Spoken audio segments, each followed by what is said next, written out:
presentation of the Washington Nationals.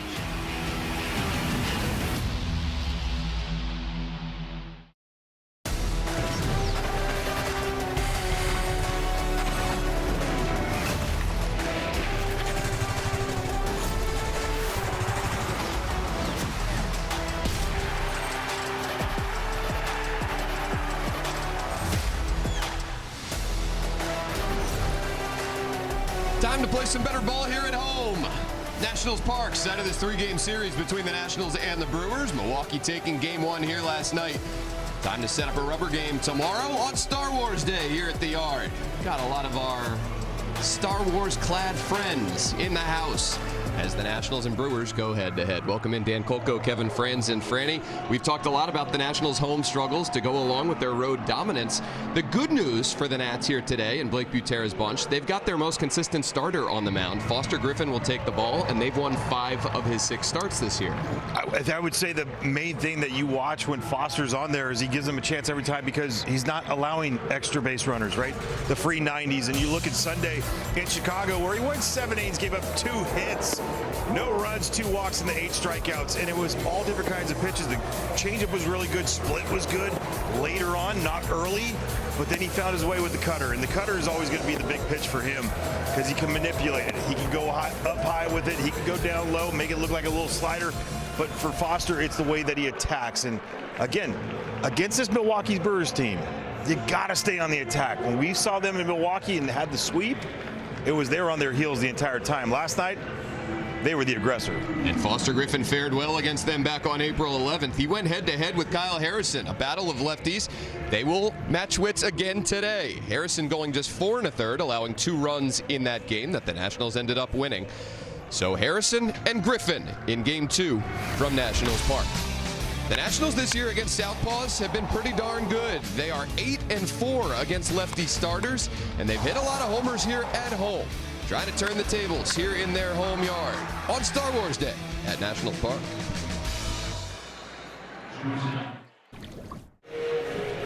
Wirecam bringing you inside Nationals Park. It's turned into a really nice Saturday afternoon, 60 degrees with a light breeze. Here's the Brewers 9 for Pat Murphy's crew. They took game 1 by a 6-1 score here last night. Mitchell, Terang, Contreras the top 3. Gary Sanchez will be behind the plate for them today, batting cleanup, a lefty killer. Jake Bauers will bat 5th. And Joey Ortiz getting his first start of the series. Well, on the mound for the Washington Nationals, number 22, Foster Griffin, making his 7th start. He's 3-0 with a 2.67 ERA. The strikeouts 3-1 when it comes to the walk rate on that. You love to see it. But he's not about the strikeout. They're just happening. He's not pitching for him. He's getting that soft contact. He's got to continue to pound the zone today. Brewers team batting .243 as a offensive unit, 14th best in baseball. 6th highest run per game total. And Garrett Mitchell takes strike 1. Mitchell 1 for 6 last night. Doubled in the first inning, leading off the game. Came around to score. Also struck out 3 times. Back-to-back cutters, and it's 0-2. Yeah, difference between last night and today already. Jake Irvin went behind 2-0. 0-2's a little better. Let me check that math. Yep. I think you're right. Splitter misses in. Feels like overall Foster Griffin has had a lot of count leverage this season. Been working ahead and coming off that 8 strikeout total at Chicago his last time, a career high. Got in on the hands of Mitchell, who pops it into shallow center. In is Jacob Young, and there's one away. Well, let's check out Foster Griffin's pitch arsenal. StatCast 3D powered by Google Cloud with the cutter, 4-seamer, sweeper, changeup, sinker, splitter, curveball. He's got all these, and it's tremendous the way that he uses them, right? Because you're going to get a little bit more usage one day than the next on the ones at the bottom with the sinker, splitter, curveball. You never know which one you're going to get a little bit more usage out of. It's hard to game plan against them. It's been fun watching this guy over the course of his first 6 starts as a National. He's been so consistent. Faces Bryce Turang with one out. Grounder over to second for Nasim Nunez. And a quick first 2 outs for Foster Griffin.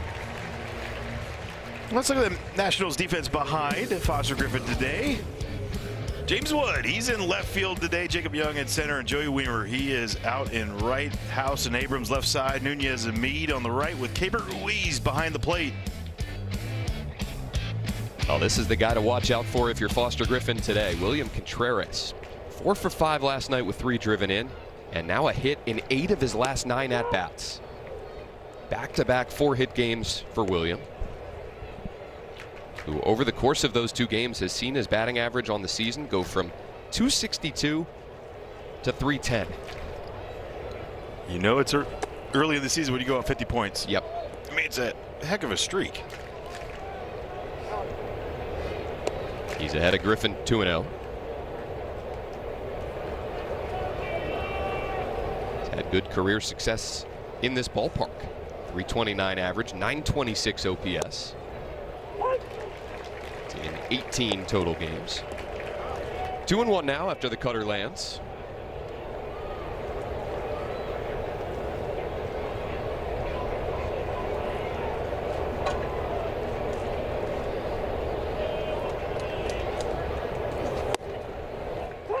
And the cutter to the outer third.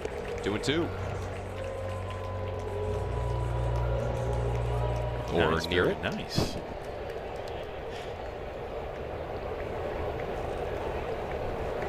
Griffin's 2-2 to Contreras. Misses down. So a couple career highs for the 30-year-old left-hander in that last start at the White Sox. The 8 strikeouts and the 7 innings.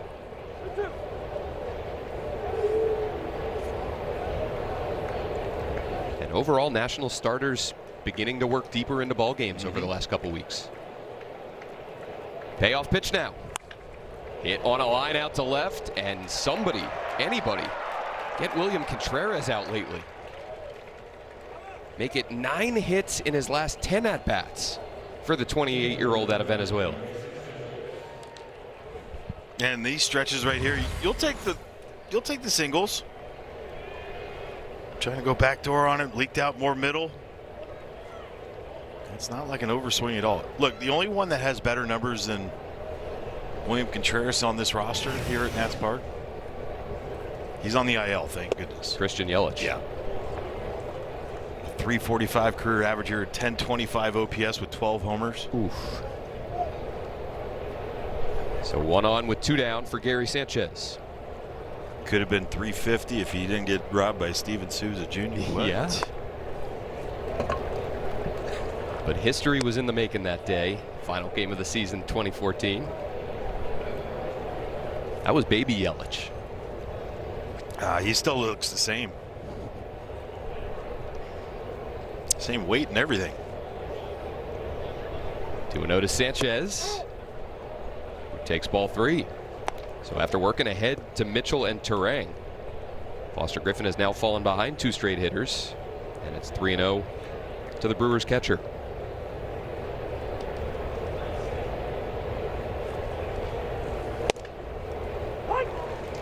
Well, coming into the game today, 12 for 61 when he's ahead in the count. Hitters are against him, a 197 average, 328 slug. Only 16% of the plate appearances have ended with him behind in the count, which is pretty ideal. And a 2-out walk. So he retired the first 2. Contreras singles, Sanchez walks, and here comes Jake Bauers. The crew chief has the plate today. Jordan Baker, Rob Drake down at first, Stu Sherwater at second, and Junior Valentine over at third.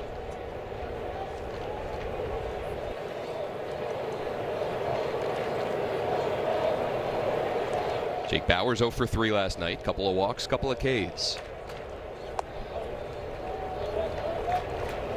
Well, last night, the Brewers were all over the base paths.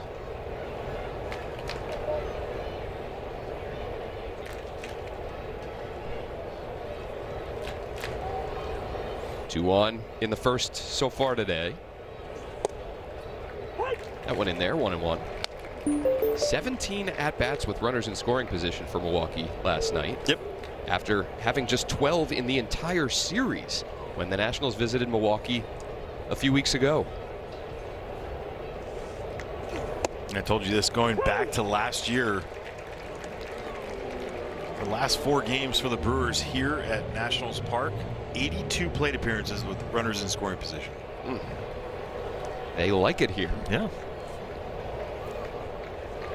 The 1-2 to Bowers. This is down.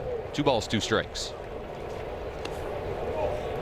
82 is crazy. It's a large number. 89 base runners in those last 4 games. Actually, I take that back. You carry the 5 with the no, seriously, 94. It's 94 base runners with the errors.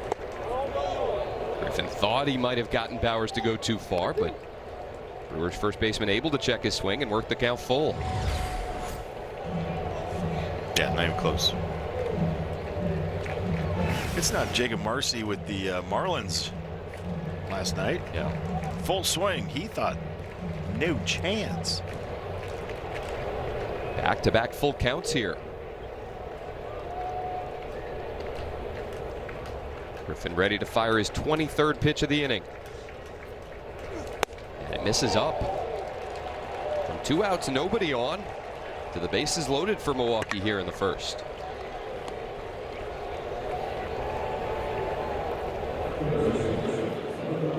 It's time to regroup. Quickly. Rengifo struggled against lefties this year, but again, you just never know with certain guys. Like when do they figure it out and all that stuff? You can't just throw one right down the middle of the plate. It's very rare that we see Foster Griffin go from being way ahead in the count to falling behind, walking a guy. Yeah.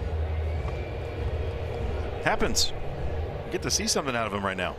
Averaging 16 pitches per inning coming into the game, which is incredible. Only 10 walks through his first 6 starts entering today. He's issued back-to-back free passes, and now ball 1 to Rengifo. Brewers hitters laying off a lot of spin out of the zone. So the Contreras single followed by 2 walks. Ground ball over to third. Off the chest of Brady House. Everybody's safe. A big error here in the first inning has made it 1-0 Milwaukee. Well, you let the ball play him. This is where he's got to take what he does so well. He plays that back step, that little drop step, whether it's his right foot, left foot. He tried to charge this early. And the ball plays him. See how he just was indecisive from the very beginning on that and put him in a bad spot.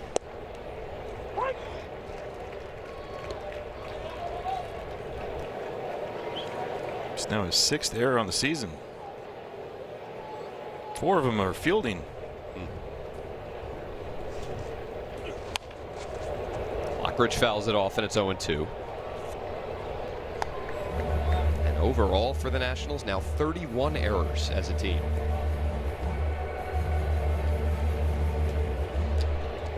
It's in their 34th game. So Rengifo reaches on the 5. Contreras in to score. And a ground ball through the left side. Lockridge will bring in 2 more. And Milwaukee taking advantage of that error. 3-0 here in the first. Oh, we said it before. I mean, what they did not do a whole lot of in Milwaukee was give them free 90s. Allow them into the game, because good teams, they take advantage of it. Right there just off the end of the bat, it's a good pitch, but when things are going your way because you've created that, those go through.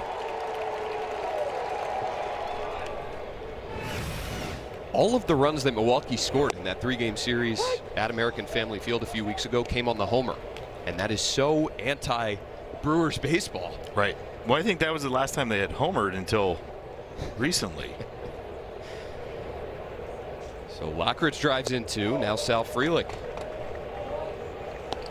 Brewers sending at least 8 to the plate here in the first.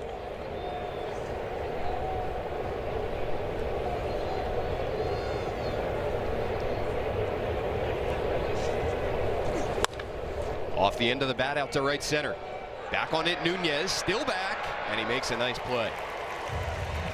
So Foster Griffin gets into trouble, and a big E5 allows Milwaukee to score 3. Invoke is right for you. 3-0 Milwaukee. Time to turn the offense on for the Nationals.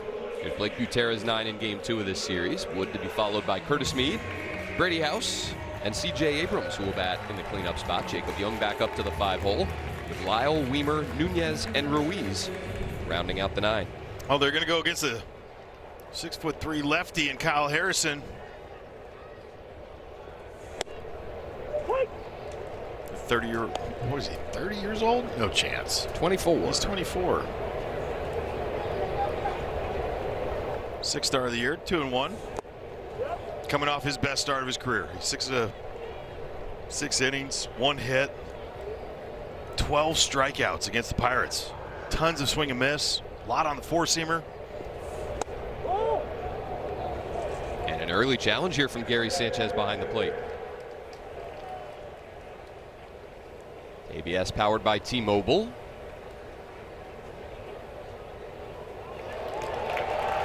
It's an early miss. Call Burns. Milwaukee's got 1 left.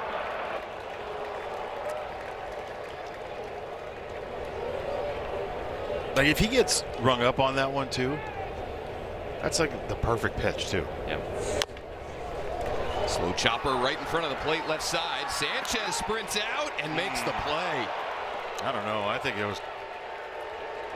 Woody does he ever ask for anything ever? Rarely. I feel like right away. Washington's challenge to the out call at first. So an early ABS challenge and an early old-fashioned challenge. Look where Jake Bowers is. Back part of the base. That's an easy one. Easy. Should be quick. We've talked about this. Ryan and I have talked about this. You got to get close. You got to get up there. What a great play by Gary Sanchez. Great hustle by James Wood. Got ourselves a knock. Already writing that one down in the score sheets.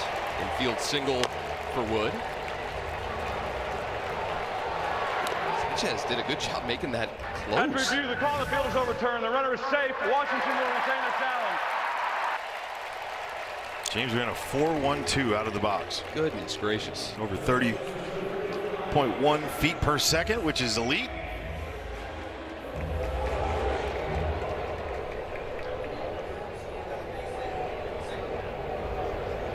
Puts one on for Curtis Mead. Mead getting a start against a right-hander yesterday. A little bit more comfortable situation for him today facing the lefty and Harrison, both because he gets the platoon matchup and because he's not facing Jacob Mizorowski. Yeah, that's helpful. That guy was special last night. I asked Blake Butera earlier today, have you ever seen something like what we saw yesterday from the Brewers starter? He said, never. Never in person, never on TV. Yeah. There's the Miz. Saw it in an old video game called Base Wars. We had like robots throwing 1,000. Threw the fastest pitch by a starting pitcher in the StatCast era. And he threw it to Curtis Mead. 103.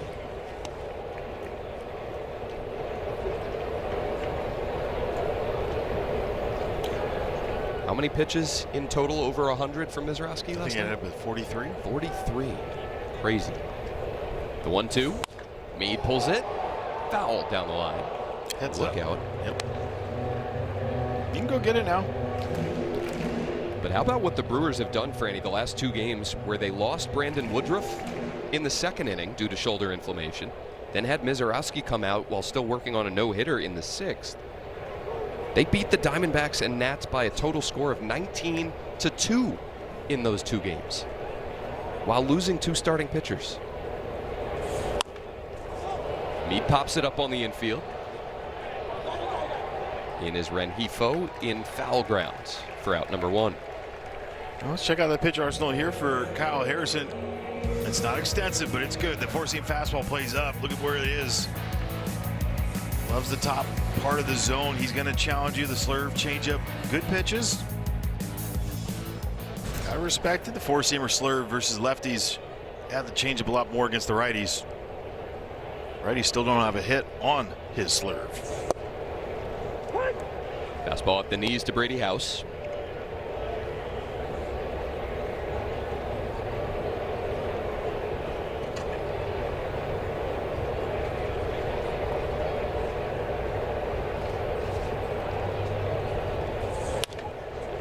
Ground ball over to short. Backhanded by Ortiz to second for one, and they turn the 6-4-3. So a leadoff infield single by Wood. He's cut down on the double play ball to end the first. Hey. 3-0 Milwaukee as we go top two. Brewers will send 9-1 and 2 to the plate here. Ortiz, Mitchell, and Terang. What do we got? We watching the Derby? No, they're watching. They want to make sure the replay was right, so they got it. The replay crew in Midtown Manhattan just wiring it right to that guy's phone. Dad's like, you guys want to watch ponies? That's how a couple of my friends get their kids to go to the track with them. Let's go watch the horsies. Can we feed them? Probably not the best idea. No, not today. They need to rest up for Dad. Yes. 0-2 on Ortiz. Fastball missing up. Ortiz got the start against Foster Griffin in that April 11th matchup when Griffin and Harrison went head-to-head. Went 1 for 2 against the Nats lefty. Off the end of the bat, out to third. House makes that play, and there's one away. Cheers to happy hour at Nationals Park.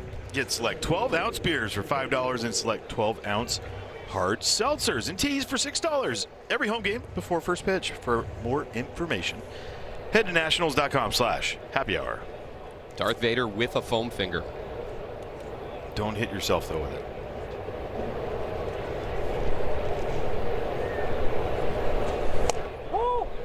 Foam finger, lightsaber, all the same. Anything can be a weapon in make-believe land. Yep. Top of the order, Garrett Mitchell.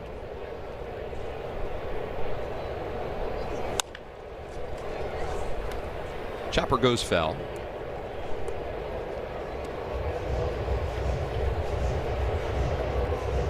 Mitchell, 27 years of age, from Orange, California.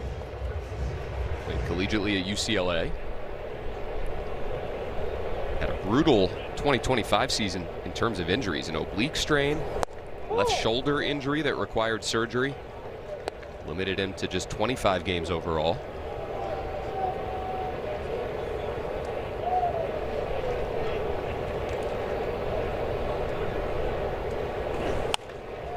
Fouls that one off left side, and it's 2-2. They just kept on going. Yeah. You know what I mean? Like, he's a part of, like, the future of what they have, and he's a stud. But he gets hurt. They had other guys step up, and just how they kind of do things. Here they are, 3 games north of 500 with all the injuries that we talked about yesterday. Yelich and Vaughn, Jackson Chourio. Division much more competitive this year, but they're hanging around. Count now full to Mitchell. And he takes strike 3. He's going to challenge that strike 3 call. Yeah, could they be out of challenges here in the top of the second? That was a great frame job. It's something to think about. I mean, it was in Philadelphia, correct? I believe on the day game. Last game of the series, where the Nats lost their challenges in the second inning. Yeah, early, yes. And could that be something? Is it reading too much into it? No, because I mean, that could be a momentum sort of Hunter thing? Wendelstedt had a bad game after that, remember? Yeah. It was like 25 missed calls, something like that. Or maybe not north of that, but slightly south. But that's a big deal.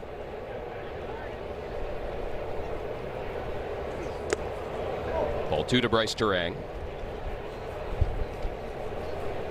What a great pitch for Foster Griffin.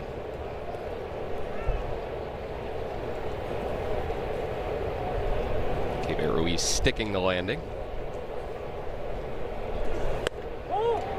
Two-seamer misses up, now 3-0.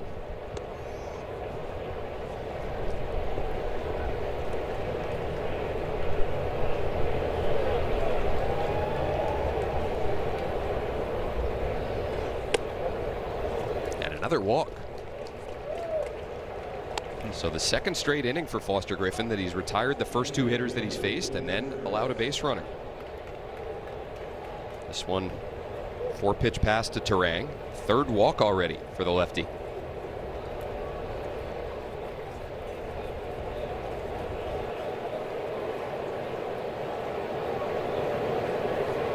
William Contreras with 2 away.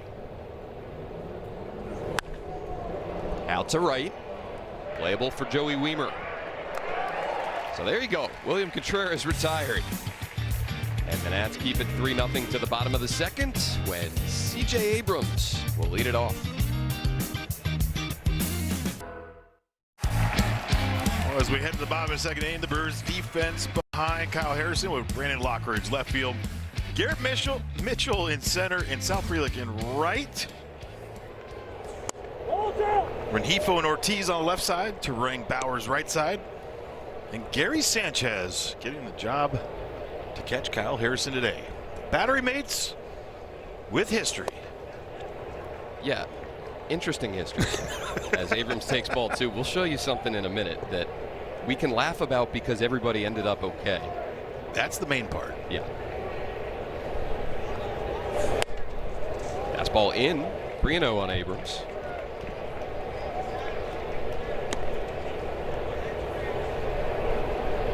Abrams 0 for 3 last night, walked, scored a run. And career against Harrison, 3 for 9 with a homer. Strike 1 at the belt, 3 balls, 1 strike.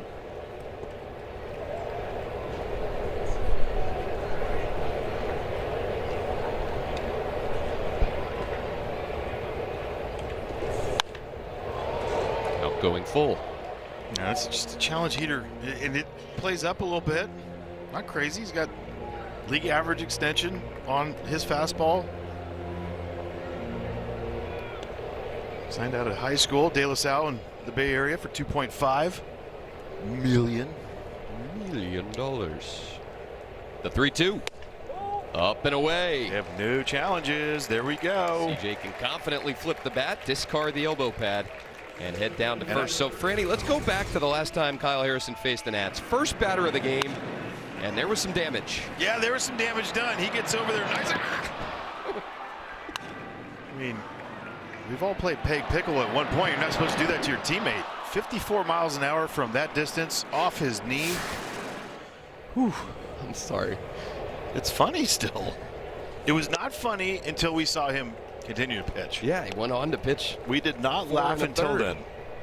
Ended up kind of banging up his wrist as he braced his fall and missed his next start, but then able to get back out there. So a little safer with Sanchez behind the plate potentially today. Jacob Young threw a fastball to make it 1-1. Another walk though for Siege.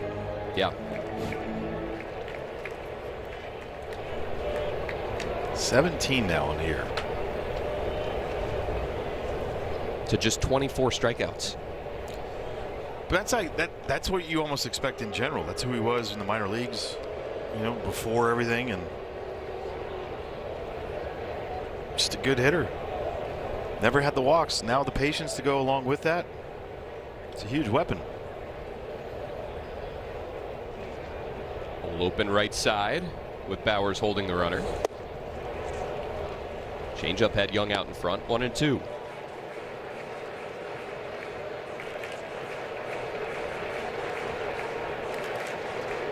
Young 3 for 5 career against Harrison, who's now making his 5th career start against the Nationals. Yeah, he opened for, didn't he open for Blake Snell before Snell came out, or he came in for Blake Snell that weekend with the Giants? After Snell. After he got injured, you know? Or maybe. Out to right. Frelick squeezes it, and there's one out. This is the second most starts against any team. He's only faced the Rockies more than he's faced the Nationals. To this point in those 4 previous starts, 0-2 with a 4.26. But this season coming into today, more strikeouts than base runners allowed. 30 Ks, 28 base runners. And so Lyle takes a high strike. Really good stuff. Developed a changeup with the Boston Red Sox. I mean, it was one where they kind of forgot about him. Got him in that trade for Raffy Devers and kind of stashed him away a little bit. He kept working. And acquired by Milwaukee February 9th of this year. Trade that also brought David Hamilton to the Brewers. Back. Yes, back to the Brewers.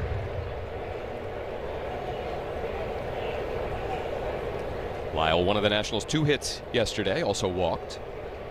Broke up the no-hit bid in the 7th inning. And takes ball 2. Daylen's starting to tweak some things on the lower half again.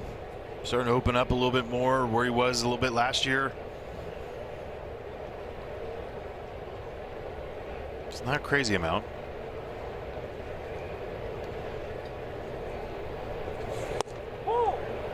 Called ball 3. Sanchez not happy with that one either. No, I think that's all over. Yep. Nothing he can do about it. No, and the ball 4 to CJ was a strike. Jordan Baker, the really tall umpire. Yeah, and he has a high strike zone. Oh gosh. Got in on the hands of Lyle, and the barrel of the bat goes flying by Bowers and Abrams at first. Pop-up caught in front of the plate, and that could have been really gnarly. I think it was in Foster Griffin's start in Milwaukee. He got that pop-up. So returned the favor, just saw it completely off. Poof.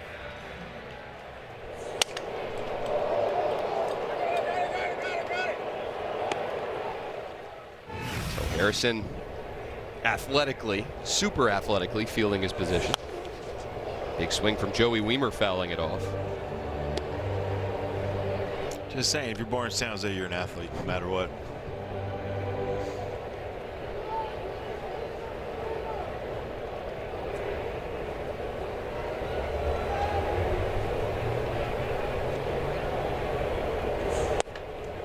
Ball 1 missing away. Weimer entered last night's game as a pinch hitter.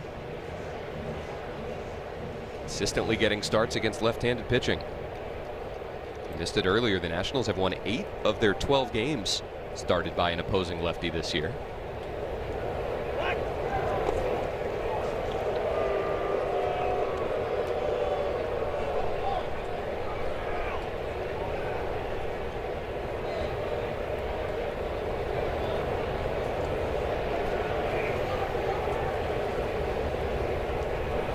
Weimer ready for the 1-1. Popped up. This one out to second for Bryce Turang. So the second straight inning, the Nationals get their leadoff man on. Can't move him. Cash tickets. It's the best day of the week. Join us at the ballpark this Tuesday, May 5th, for another $5 Tuesday. Get $5 beer, pretzels, hot dogs, and more. Grab your tickets now at nationals.com/5Tuesdays. Top 3 we go. First offering in there to Gary Sanchez. Foster Griffin 46 pitches through his first 2 innings, the most that he's needed to get through 2 innings to start an outing so far this season. Yep. Just not as crisp, and again, they're going to have these starts, but we're starting to see what he's got. I mean, he got soft contact with the bases loaded, unfortunate error. Soft contact on that base hit to score 2. Yeah. Yeah, should have been out of. Right. So I mean, he's might not have been as crisp as he has been in the first 6 starts of his season, but my goodness, still finding ways to get the soft contact that you need. Yeah. Sanchez pops one up right side. Curtis Mead will be called off by Nasim Nunez. And this Brewers team, an interesting one for Griffin to face, Franny, because of all those off-speed pitches that are diving and darting out of the zone. They chase less than almost any team in Major very League little. Baseball. Second lowest chase rate for Pat Murphy's club. Behind just the Tigers. Jake Bauers takes ball 1. Thanks, Kevin McGonigal. Yeah. Taking him quite a while to settle in at the Major League level, huh? He's got a ways to go. So back up Jacob Young a couple feet. And it's 2 outs. Third straight inning. Foster Griffin has retired the first 2.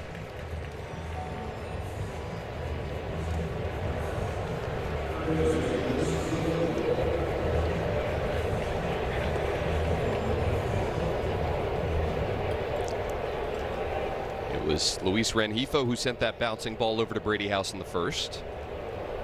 Unable to make the play, allowed 1 run to score, and then Brandon Lockridge drove in 2 more. Those first 2 outs of each inning have resulted in 21 pitches. To 6 batters faced, yeah, pretty good. Pretty awesome. Now it's the other ones who got to clean it up and get it going, get a quick inning here. Rengifo out to left, and here's the quick inning. Well done. A 1-2-3 third for Foster Griffin. Pitch count now at 53 through 3. Waiting on some offense. Grogu! Real life. It's Miller time. Well, how cool is this? Imagine you as a little young ball player, or send your kids out to a Little League game, and then you have Cade Cavalli come visit. That's what Cade did this morning. Going to see the Nationals team up Little Leaguers out at the Mason District in Annandale, Virginia, one of 30 leagues in the DMV that the Nationals support by providing uniforms, coach and player visits, and more.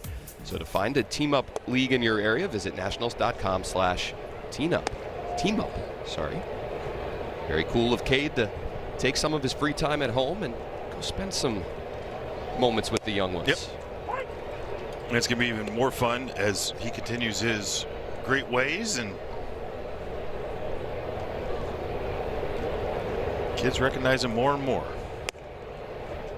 I don't know if fans realize, Franny, as Nasim Nunez leads off here in the third, how little time ball players have at home over the course of a season. Free time to do whatever they might wish.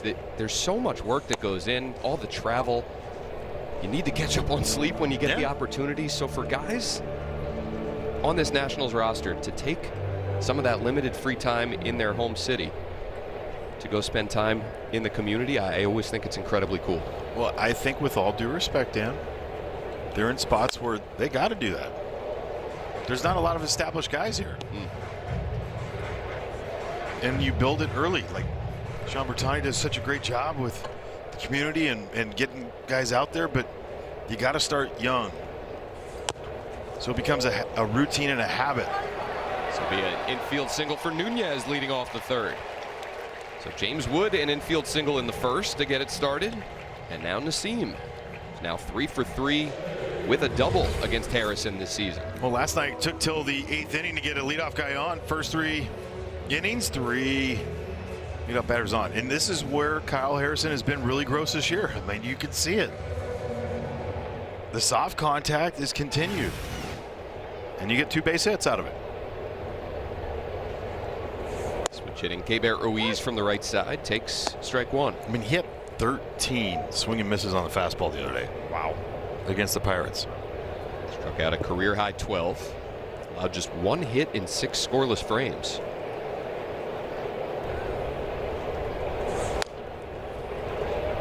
Oh. William Contreras paddled that one.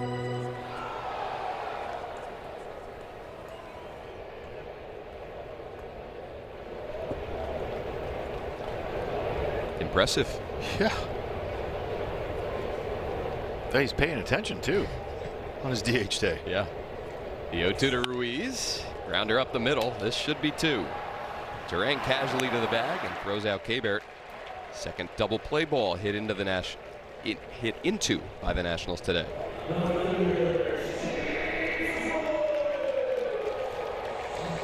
Well, they got to figure it out with Keibert. He's done it defensively. He has changed the ways that you can look at him defensively, but offensively he is It's not good right now. Yeah. There's a lot more feel for just making contact.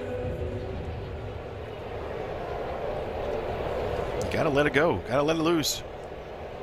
Base is clear. 2 down for James Wood. Drew Millis has also scuffled offensively. And so is Harry Ford down in AAA, so it's not like it's, you know, someone's forcing the issue right now. Right.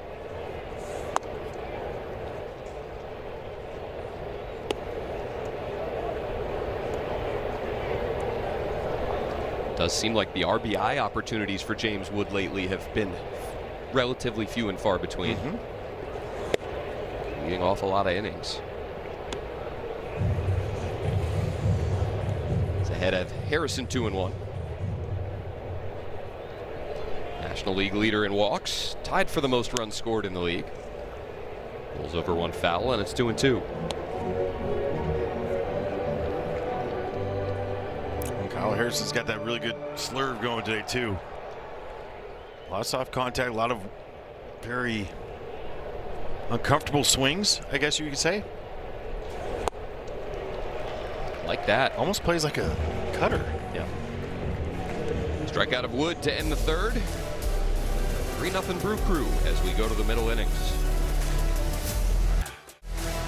The 4th inning of Nationals baseball is brought to you by your Washington area Toyota dealers. Shop Toyota for legendary style and reliability. Check out the all-new RAV4 at toyota.com. Foster Griffin had the grounds crew come out, repair a little hole in front of the mound. He's ready for the top of the 4th, and so is Alexa Datt. Dan, you and I sat in on Blake Butera's pregame press conference today when he talked about his starter. And he said about Foster, I think he's learned a lot going over to Japan and pitching there. He's become such a student of the game. If you watch him between starts, he's always taking notes, watching film, studying hitters. There's really a craft to it. It's pretty impressive. And it's easy to look at a guy that has 7 pitches when he attacks a guy 2nd time through, 3rd time through and say, well, yeah, he's got 7 pitches. But he's got a lot of weapons to do that. And he mentioned a specific instance, his last outing here at home, when he went to the mound to maybe take him out, but Griffin said, hey, listen, I'm facing a guy who has gotten a couple of hits against me, but I've got something this time through that he hasn't seen yet. And Blake said it is such an advantage to have a starter be able to do that, and it's really impressive, not easy to do. Thank you, Alexa. Another error behind Foster Griffin today. C.J. Abrams just kind of olayed this one, Franny. Yeah, tried to play it into a backhand, didn't use his feet. Real late on that, and just, again, let it play him and not him play aggressive through the ball. We haven't seen that at all yet this year. So 2 errors on the left side of the infield. Bunt right back to Griffin. He'll go to 2nd for 1. That's all they'll get, but they cut down the lead runner. So Sal Frelick trying to sacrifice here, still relatively early in this ball game. Does not go to plan. 1 out. He bunted right back to Foster, and Foster, great job, bounce off the mound. Perfect strike to CJ. I love it. Brandon Lockridge going hard into the bag. We've been seeing that a lot more throughout the game in the last couple of weeks. I feel like guys going hard in the base, straight into the base. It's legal. Miss those days. And now a chance for 2. Nunez will apply the tag, then flip to 1st. So Jory Ortiz grounds into the 4-3 double play. Nicely handled by Nunez. And Griffin and the National second baseman bailing out C.J. Abrams, top 4.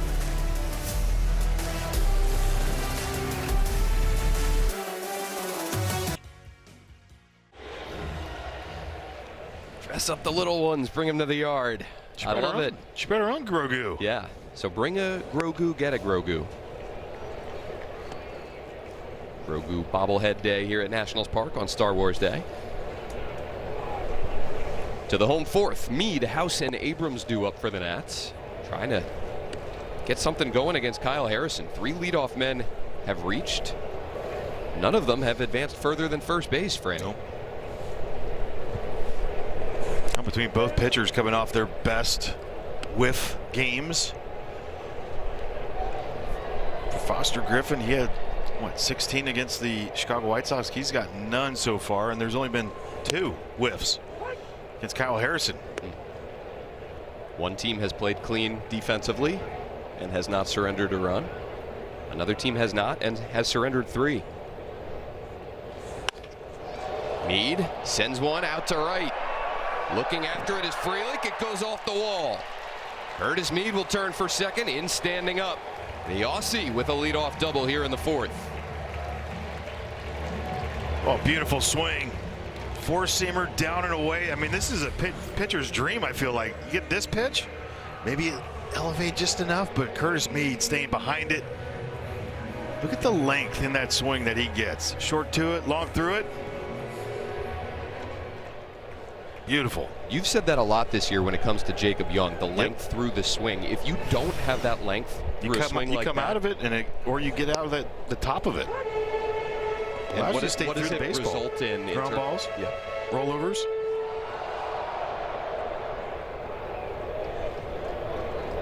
Curtis Mead heating up of late. In scoring position for Brady House. Fastball passed him at 95, 0-2.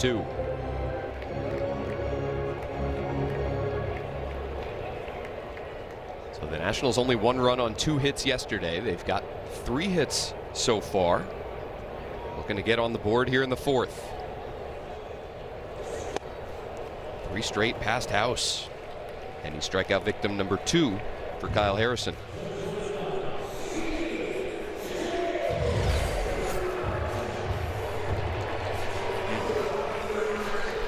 Well, we've talked about it. He struggled against the fastball with some velocity too this year. They just kind of that was a challenge. Yeah, disrespectful in my mind. That's what I would think as a hitter. C.J. Abrams not happy with that call down by Junior Valentine at third, saying he went too far. That's pretty good. A lot further than the Jake Bauers one. Yeah. That slurve called strike 2 by Jordan Baker. C.J. drew a free pass in the second.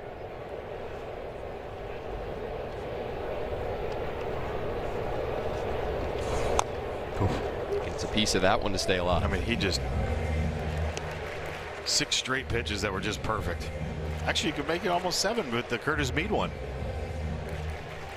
It's just a great swing. Abrams this year against left-handed pitching, batting .278. Drills this one through the whole right side. Mead had to hold up to make sure it got through, but he'll come around to score anyway. C.J. Abrams delivers, and the Nats are on the board in the fourth. It's 3-1. Oh, great job right here on a perfect pitch. Down and away slurve for C.J. We talk about length in that swing. How about this from C.J.? Got to stay in there, front side. Reaches with everything he's got. And how about Curtis Mead? Great read by him. And a good send. There we go. So the Nats break through. Now Abrams aboard for Jacob Young. Popped up out of play, back at home.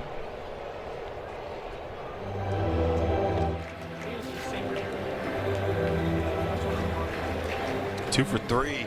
Stealing against Kyle Harrison this year. Wonder if you got to get some action going. Abrams 5 of 7 in the stolen base department. Holds as Young takes strike 2. No. He's going to challenge. Batter's challenging the pitch. It's going to be right. He was sure about it. He hit his helmet hard. Calls overturned. Yeah, 2 remaining. First time that he's challenged this year. He's successful 100% of the time. And he has to hit his helmet that hard now every time the rest of the year. Abrams extending that lead a little bit down at first. The 1-1 to Young. Fouled off right side. You seen that commercial? I think it was for Google with the postseason guys touching the home plate.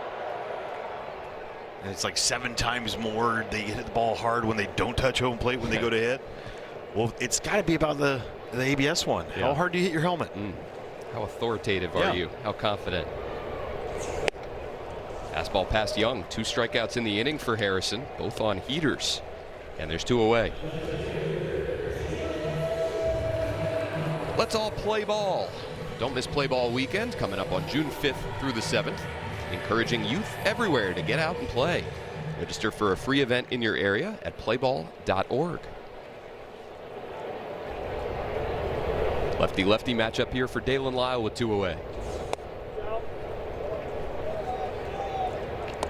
The Louisville native, a lot going on in his hometown this weekend with the Derby. Really?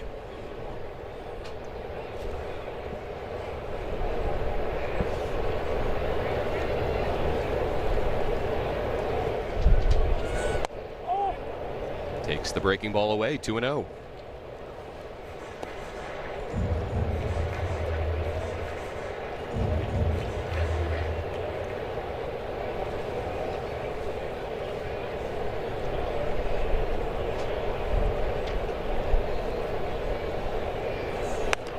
Check swing. That was maybe hit or be hit. He is just not picking it up. I mean, it is. Getting sawed off on that one, and now he's just exposed himself away for that slurve, unless they just stay firm with him. He just bailed on that one. Shadows maybe becoming a factor now. Little check on Abrams.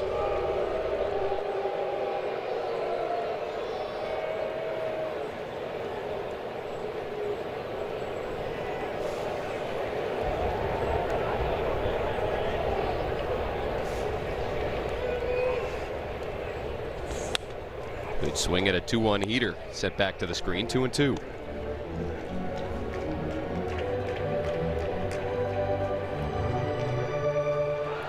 Milwaukee's gotten good efforts out of their starting pitchers over the last few weeks. A 2.64 ERA from their rotation their last 17 games. Harrison's 2-2. Swung on and missed. 3 strikeouts in the inning for the lefty. Fastball at 94-95. CJ Abrams, though, breaks the ice for the Nats. Driving in Curtis Mead to get the Nats on the board and make it 3-1. Grams of tasty protein for a day full of good. Nats cutting the deficit to 2 here as we play on top 5. Foster Griffin able to get that pitch count into reasonable territory here. 57 pitches through 4 after a 4-pitch 4th inning.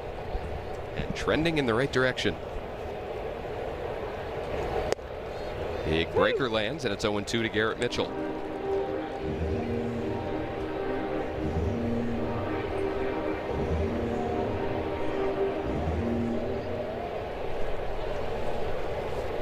Some more curveballs today.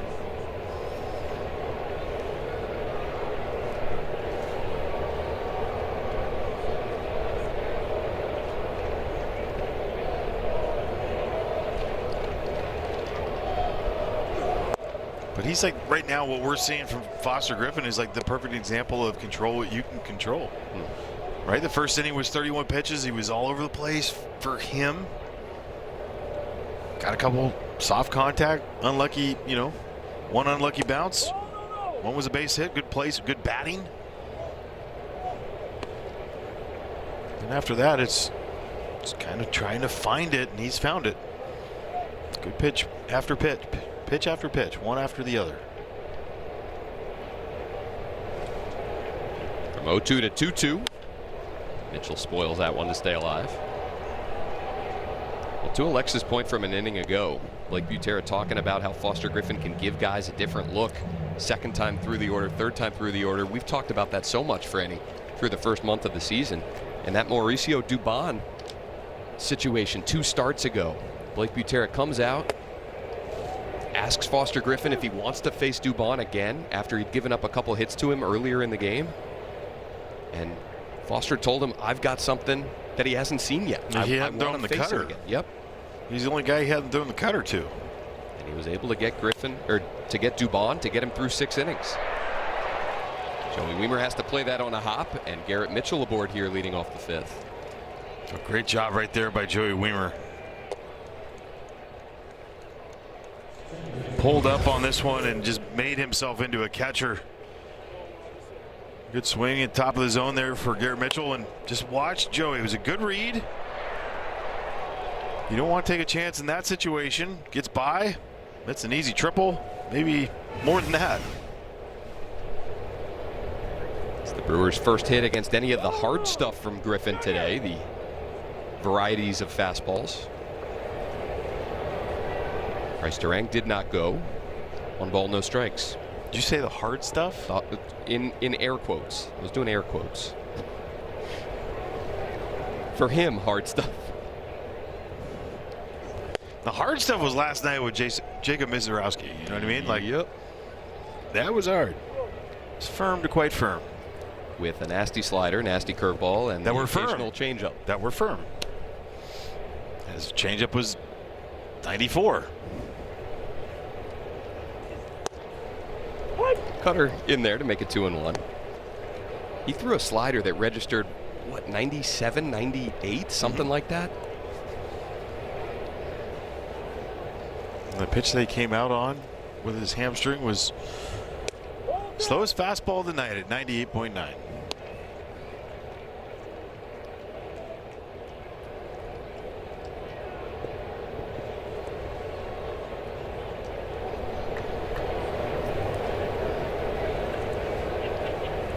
The 3-1 to Turang. Misses up and in. Another walk for Foster Griffin, who's issued 2 free passes to Turang today, and now 2 on with nobody out.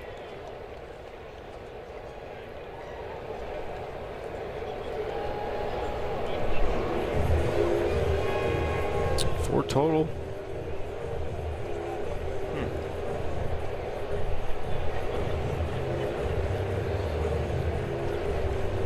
Yeah, back-to-back games against the Dodgers and Brewers that he walked 3 in each of those, but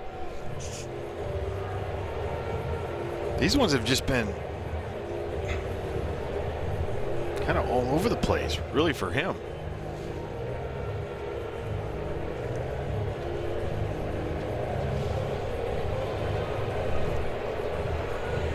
And not a guy that you would expect to rely upon the strikeout by any means, but he had gotten 18 of them over his last 3 outings.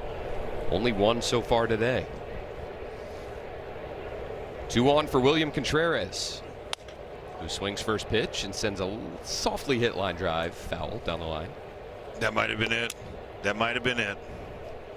Wonder Boy died. And William Contreras sent it to a cruel death there, snapping the remaining portion of it over his leg.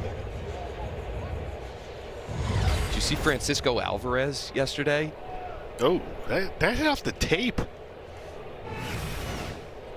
No. In the air, right side and out of play. Francisco Alvarez of the Mets tried to break a bat over his knee and failed. The bat did not give, and I can't imagine how bad that must hurt. You ever tried it? No, thank you. Yeah, good. Don't do it. Nor have I, but been told it's not fun when it doesn't break. You gotta be smart. Gotta have like a little crack in it first. Yeah, make yourself look tough. 0-2 to Contreras, who takes the fastball up and away. But you think about it, in the last start against the White Sox, I mean, he was so crisp and he was rarely in trouble. But when he got to 0-2, his misses were like, they were borderline, forcing the issue. Gets swing and miss from Contreras there and picks up his second strikeout of the day. A big one. Second strikeout of the day, but first swing and miss. Good breaking ball. But you can see the lighting on that ball as it was going. There's light on it, and then it just disappears. And that's what the hitter sees too.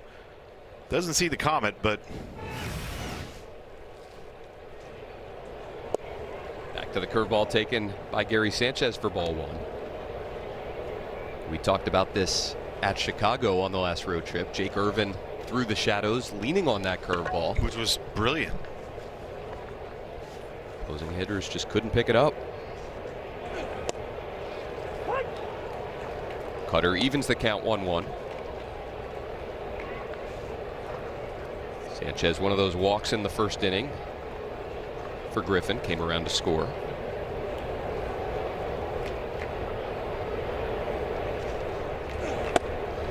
Cutter up in the zone for strike 2.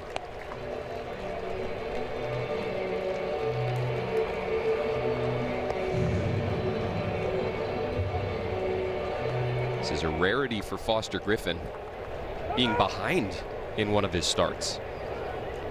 He's left in line for the win in 5 of his 6 starts this year, and the only time he didn't was in his last start when he went 7 scoreless and left in a 0-0 ball game. But I would say this is why Foster Griffin has, like, this is a perfect example. Never really truly allows the opposing team to get away, right? Keeps it close. You always hear the saying, keeps his team in the game. Yeah. And it might be a crutch that people lean on, just something to say, but that's what Foster Griffin has done this year. Another curveball. Tipped, but held by Keibert Ruiz.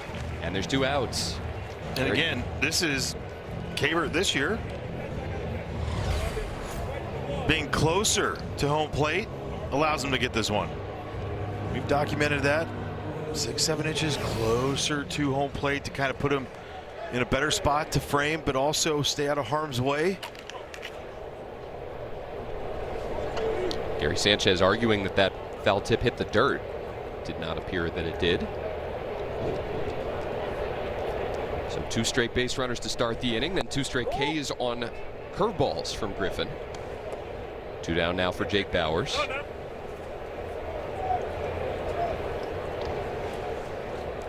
Bauers in his 3rd year with the Brewers, his 5th major league team. Oh. Some yamage. Stays fair inside the line, and Foster Griffin will take it. Now I'll give him, he's an athlete. Ducked down to get the ball, then flipped it over the batter runner. Bauers retired to end the 5th. Nationals down 3-1. Tuesdays today. Nationals got 1 bottom 4, trying to continue chipping away here in the middle innings. Down 3-1 to Milwaukee. Joey Weimer does not ever get cheated and fouls one back on the first pitch. All you have to do is just watch his feet. When he hits, it's Scotty Scheffler. I was just going to say that. He made it look cool on the golf course, but like a guy this big, I just don't understand how he can contort himself like that.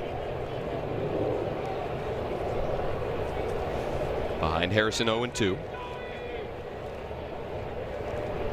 And the Nats go 5 straight innings, putting the leadoff man on. Paid off last inning, the Curtis Mead leadoff double. Followed 2 batters later by a C.J. Abrams RBI single.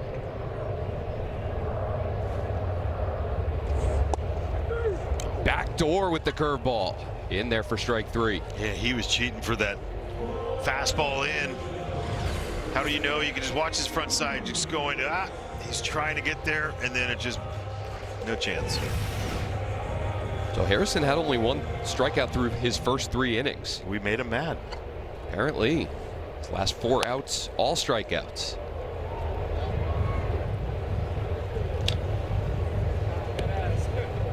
It's a guy, Kyle Harrison, that played for Team USA on the 18U team in 2019.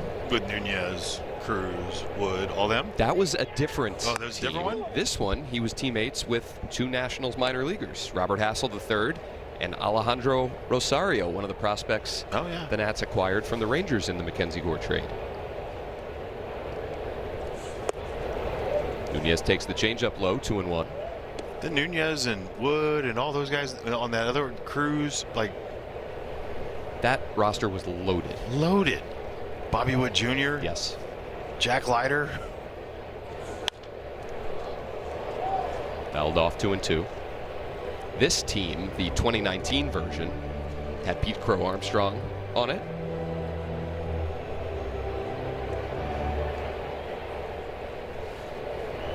PCA. It's always cool seeing what guys that had it in the early years. You know, a lot of guys develop, they go to college, they are able to tap into something. Who had it right out of the gates? Who was a stud in high school? Yeah. Tyler Soderstrom on that team as well. He's turned himself into a really good player. Nolan McLean. I'd say he was okay. Surprised they even played in those because of the football stuff. Yeah. Good battle here between Nunez and Harrison.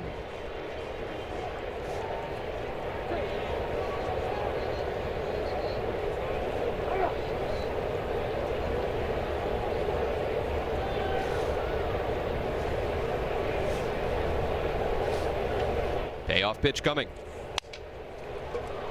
Grounder out to short. Ortiz charges and throws out the speedy Nunez. Well, looking ahead to our next homestand with back-to-back rivalries. Join us May 15th through the 17th as the O's visit Nationals Park for the Battle of the Beltways, followed by a 4-game series against the Mets May 18th through the 21st. Spring baseball is in bloom. Get your tickets at nationals.com/tickets. A lot of great promos involved in those series, too. Marketing team does a tremendous job coming up with original ideas. Yeah. The kids are excited about the sliding mitt, Dan. How could they not be?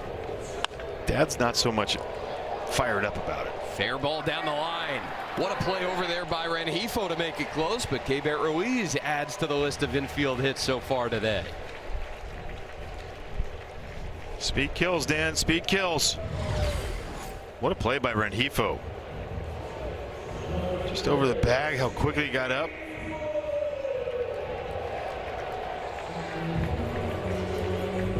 Keibert Ruiz. He wanted this one. Digging. Hit the front part of the base. That a babe. Infield singles for the speedy Wood, Nunez, and Ruiz. Extends the bottom of the 5th. Gets James Wood another at-bat here.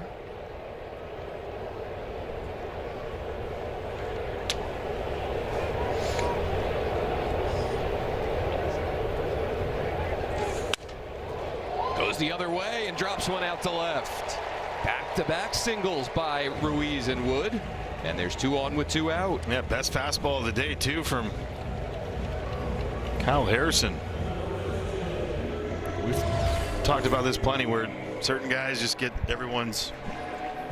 They should be treated differently when you look at the stats, because no one else is seeing 96. They're seeing a lot of 94s, 5s, but then he gets different. He's the 1%er. Not to mention, he gets so few pitches. 2 hit.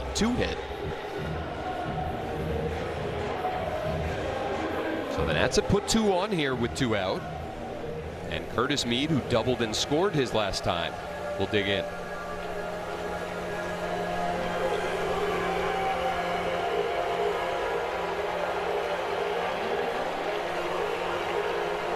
Three unearned runs coming in the first inning for Milwaukee. Nationals got 1 in the 4th.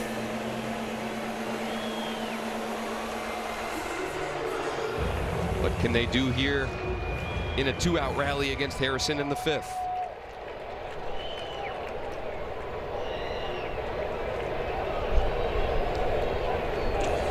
I was going to say, if I'm Curtis Mead, I'm early on especially, I'm thinking they're going to challenge me in. I gave him my best bolt to right on a great pitch away. Stay tall, stay through it.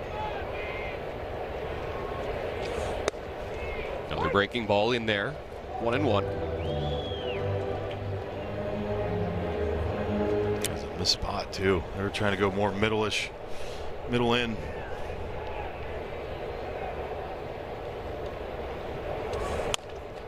Chop left side. Rengifo gloves the high bouncer and throws out Curtis Mead. So the Nats strand 2 and trail by 2 to the 6th.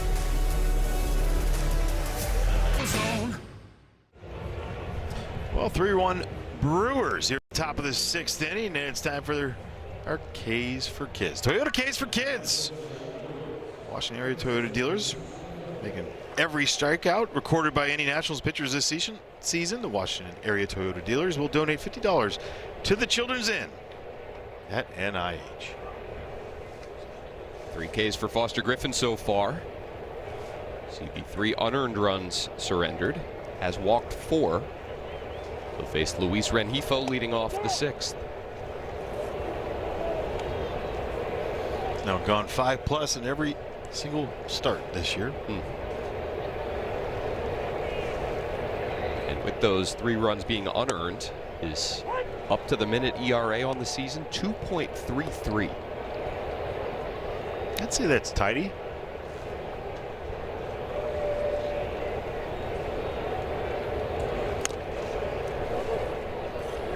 Just, man, what's crazy is that you just think about and you dwell on it because you think about it as a player.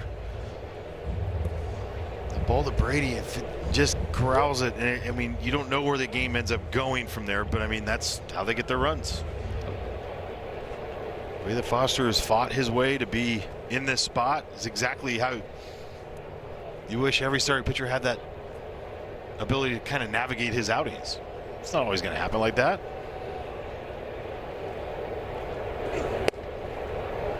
Cutter above the zone, 1-2. And whether it's like by pitches and you know, deception and getting swing and miss, he didn't get any swing and miss, and it didn't look like it was frustrating him, right? Like it just kept going, kept doing his thing. That's a pretty good sign. I mean, we've gotten to know this guy a little bit, Franny, over the course of the first, month and a half or so. It doesn't seem like his demeanor, I'm not just saying on the mound, but even just being around him, he seems like the same guy all the time. All the time. All the time.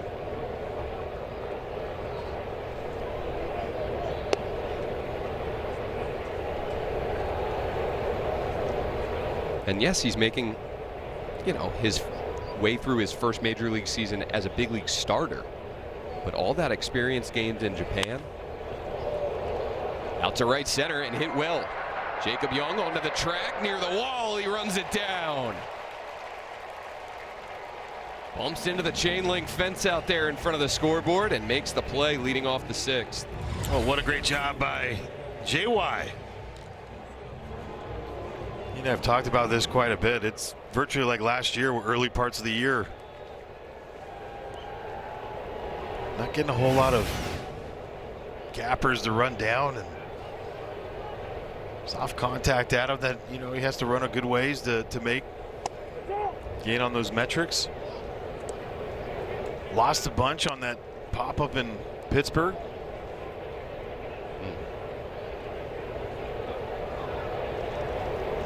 See him shaded out towards right center against Brandon Lockridge. Covered 116 feet.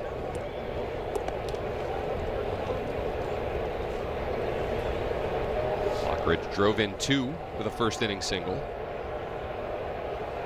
Also reached on an E6 leading off the 4th.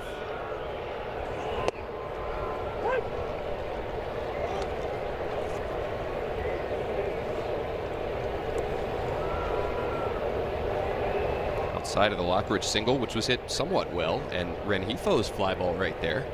Really not a whole lot of strong contact for Milwaukee. Cutter fouled away, and it's 2-2.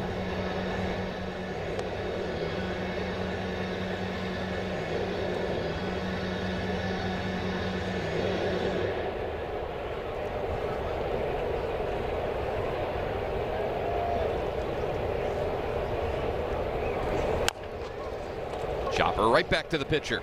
Griffin will turn and fire over to Curtis Mead. And there's 2 down. So, Franny, you talk about letting a team hang around. It kind of feels like that's what the Brewers are allowing the Nationals to do today. Yeah. Foster Griffin keeping his team in the game, as we've discussed, but since that 3 spot in the first inning, Milwaukee not adding on, the Nationals chipped away with 1 in the 4th, and a chance maybe to generate something here in the middle of the late innings. Come back in this thing. Well, we've had one of the best offenses in the league, and it's taken a little bit of a hit in recent days, but the runs scored, still number 2 in the game. And you can bank on it. They're going to score. That's what you got to feel like. If I keep them here, boys got my back. Sal Frelick with 2 down.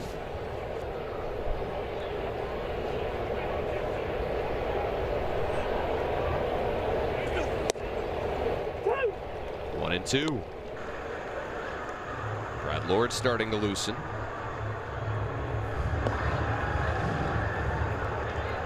Pitch count into the mid-90s now for Griffin.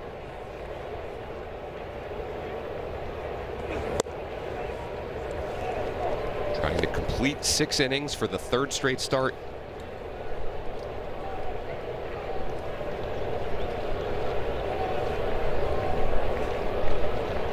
The 2-2 now. Chopped right side. Nunez on the run. Throws out Frelick. So well done by Foster Griffin, stabilizing everything after that 3-run first and keeping his team right there.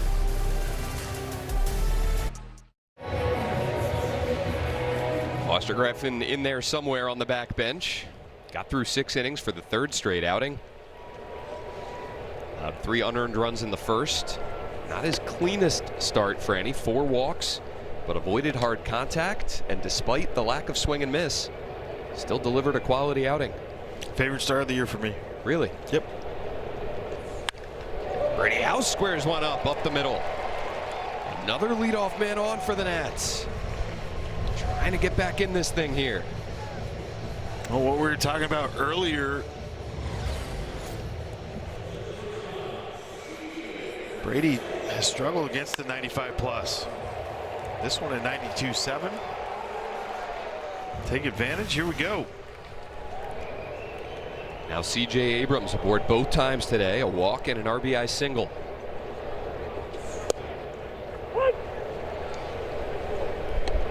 Despite their lack of home success this year, winning just 3 of their 14 home games, the Nationals have hit plenty of long balls here at Nats Park. 1.5 per game, the 3rd most of any major league team in their home yard. Abrams a roller right side. Bryce Terang nearly panicked there. Thought about second, then thought about first, then thought about second before throwing out Abrams.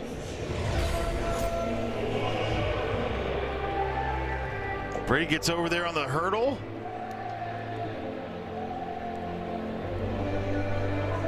Nice job by him. Bryce Terang had it if he went to second right away. Doesn't mean that they get the right, the double play ball. Runner in scoring position, take advantage. 0-1 on Jacob Young. And second baseman, you kind of go over and you kind of lean on. I'm going to my left. Easy plays there. It's not that you forget about it. You just don't think so much of the hurdle that's going to slow him down completely. Young a line drive over to short. Good base running there by House to go back to the bag. 2 down.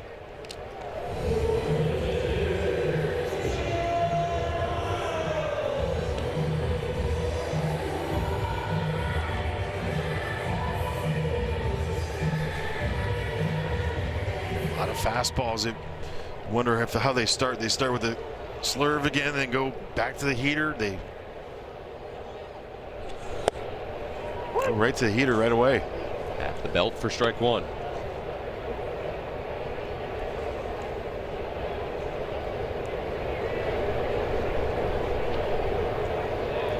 That's looking for some 2-out lightning here.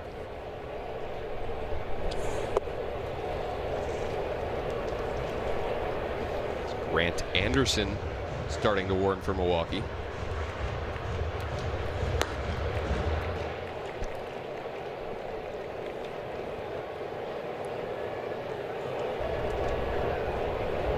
The 1-1 to Lyle.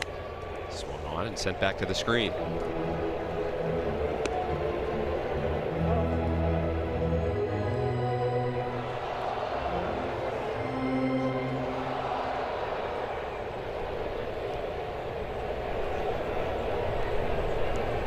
House at second as Lyle awaits a 1-2. Is it foul? Back-to-back 4-seamers. We talk about that a lot, right? Where you go up and in with the fastball, swing and miss, and then everyone thinks, oh, well, you're going to go soft away and double up in. He did. Now it sets up that slurve away if he wants to. If he triples up, I'm done. They go breaking ball. Lyle grounds it over to first. Bowers will tap the bag. And the Nats strand a man in scoring position. It's available every single day. Got a couple Kornheisers in the yard today. Michael on the left, Tony on the right. Checking out their Nats. What's up, boys? Tony going to town on the peanuts. Trying to see this Nats bullpen take care of business. Keep Washington down by 2. Brad Lord first out of the pen tonight. Yeah, 11th game on the year for him. Last time out, 28th of April. It's the Mets. Faced 8 batters, 2 1/3, 1 hit, 1 strikeout. He was fantastic.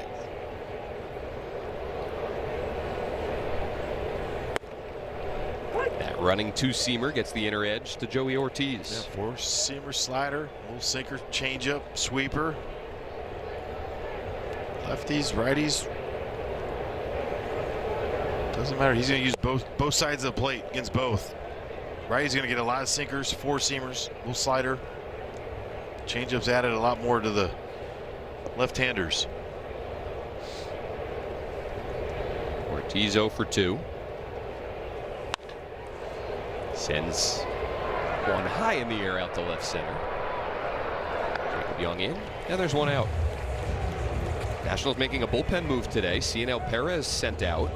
He cleared waivers and was assigned to AAA Rochester. Coming back up, Orlando Ribalta picked up his first major league save earlier on this season. The big O. And he is huge. We got taller today. Yep. Been pitching well at Rochester as well since getting sent down, so good to have Orlando back.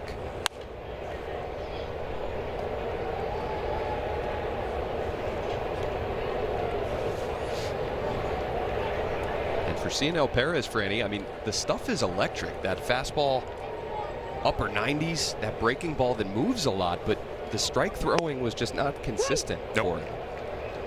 It's been a struggle. Then it would be great. Then it'd be a struggle, and you just the inconsistency out of it. You understand where they're trying to go. Lord ahead of Mitchell 0-2. Misses down and in. I think with everybody but Richard Lovelady in the pen has an option now. I mean, that's when you're trying to build this thing and trying to figure it out. Have optionable guys. That's such a huge advantage for a team. Keep guys fresh.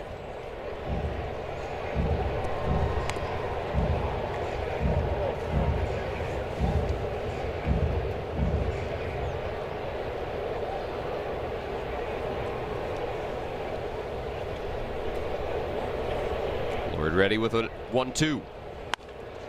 Hit out to short. C.J. Abrams perfectly positioned. And they're 2 away. I feel like there's been a lot of that this year. Good infield defense positioning. Yeah. I'm not ranging crazy far, right? I mean, it happens. They'll have to go far on few, but more times than not, it's right at them.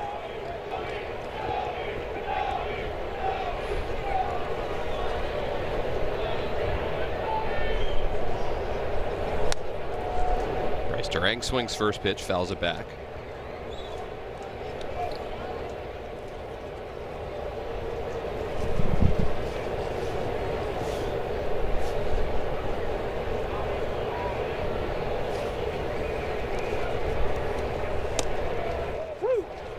Called strike 2.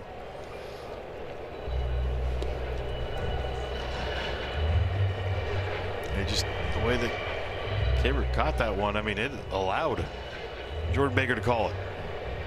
Pretty close, huh? Close. But I mean, look, you lost out on your ABS challenges early on in the second inning. Lost it on the first batter of the game for the defensive side, with only the second loss this year for Gary Sanchez behind the plate. He's 6 for 8. Then Garrett Mitchell in the second lost his.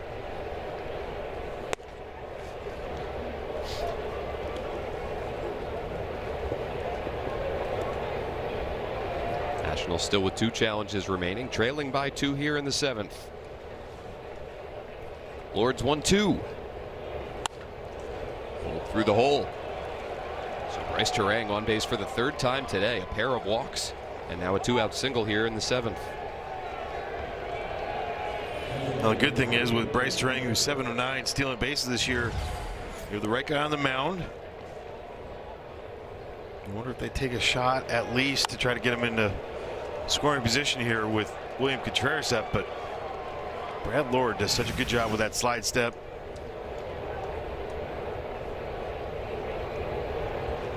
Good pickoff move.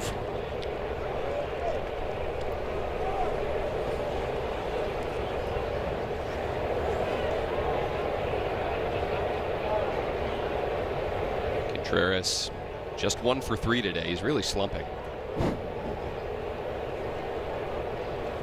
4 hit games in each of his last 2 contests.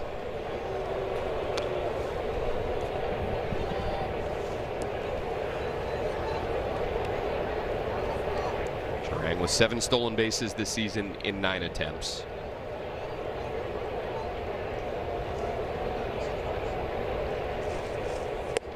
And a pitch out. Don't see that too often these days. Yeah, go Felipe Alou. Do double pitch out. Back to back. You always yell out. No one's looking for it.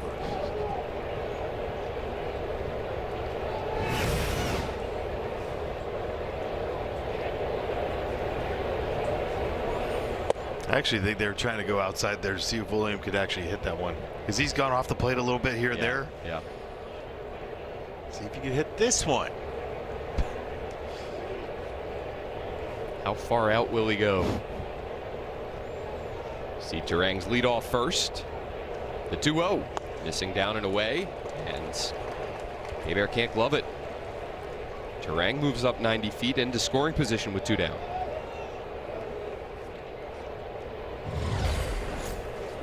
Oh, slider, he gets way around it. Just feel like that needs to be caught. Nats are now going to just put William Contreras on, issue the intentional pass.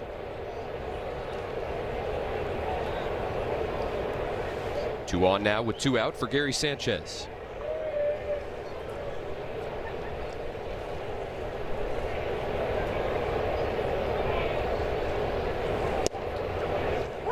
In there to make it 0-1. 12th season in the big leagues now for Sanchez, a 2-time All-Star. Still just 33 years of age. It's easy to forget how young he was when he broke in with the Yankees. Sends a grounder right back to Lord, who will reach down, glove it, and flip to first. So Brad Lord does his job, puts up a 0 in the 7th to keep the Nats down by 2. Joey Weimer ready to lead off. This copyrighted telecast is presented by authority of the Washington Nationals and may not be reproduced or retransmitted in any form. And the accounts and descriptions of this game may not be disseminated without the express written consent of the Washington Nationals. Thanks so much, Bob. I wanted you to do a chewy sound as much. No, just stop. Don't do it. Don't do it. Don't you dare do it. Bottom 7 we go at Nationals Park. So both starting pitchers going 6 today. Foster Griffin allowed 3 unearned runs. Kyle Harrison allows just 1 run in his 6 frames. And now the righty, Grant Anderson. Yeah, 6-footer. The slinger, sidearm. 17th game on the year. He's got 4 holds. 3.45 ERA. Less hits than innings pitched. 6 walks, but he's coming off back-to-back outings. 29th and 30th, had a day off. So 3 out of the last 4. Face a pinch hitter here in the 7th. Jose Tena batting for Joey Weimer.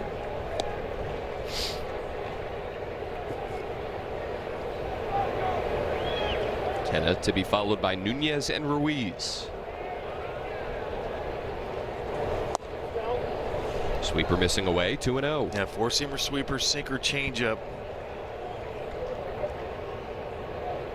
Those more sweepers to righties, as you can see from that arm slot. So get that platoon advantage going. Sweeper middle of the plate, took it for strike 1. Lefty still haven't gotten a hit on his 4-seamer this year. Little known fact. It's a good one. I'm waiting for it to come up. Tena fouls off this sweeper. 2-2.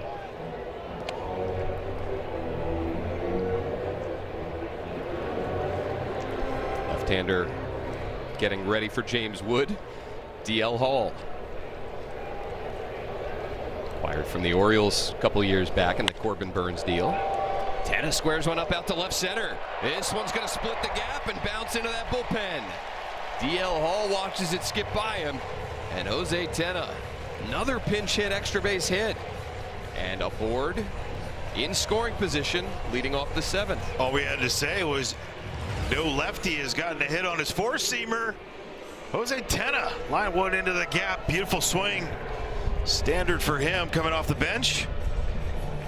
103 off the bat. Here we go. So Tena does his job. And now it'll be Luis Garcia Jr. to bat for Nasim Nunez. Emptying the tank here with the lefties. Garcia lines one down the right field line, hooking foul.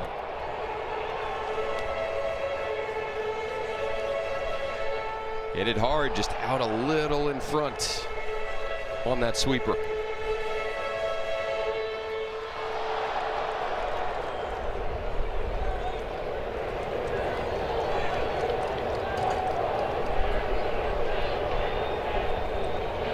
Garcia, the designated hitter for the Nationals last night, went 0 for 4. He's had some big swings as a pinch hitter over the last couple of years. I would always think that he would be a successful pinch hitter just in general based on his willingness to let it fly. Be confident in doing that.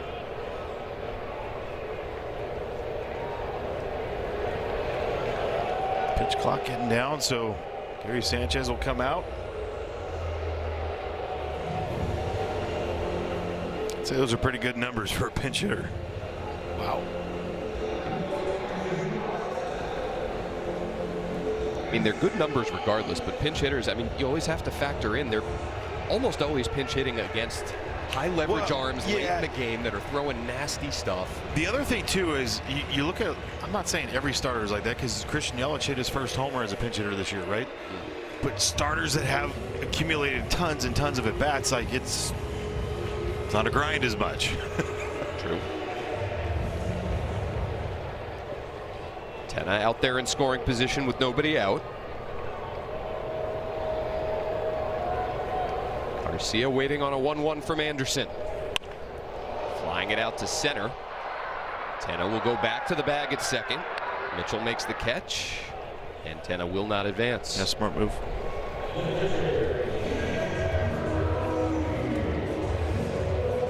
So Garcia retired. Now Keibert Ruiz will bat from the left side.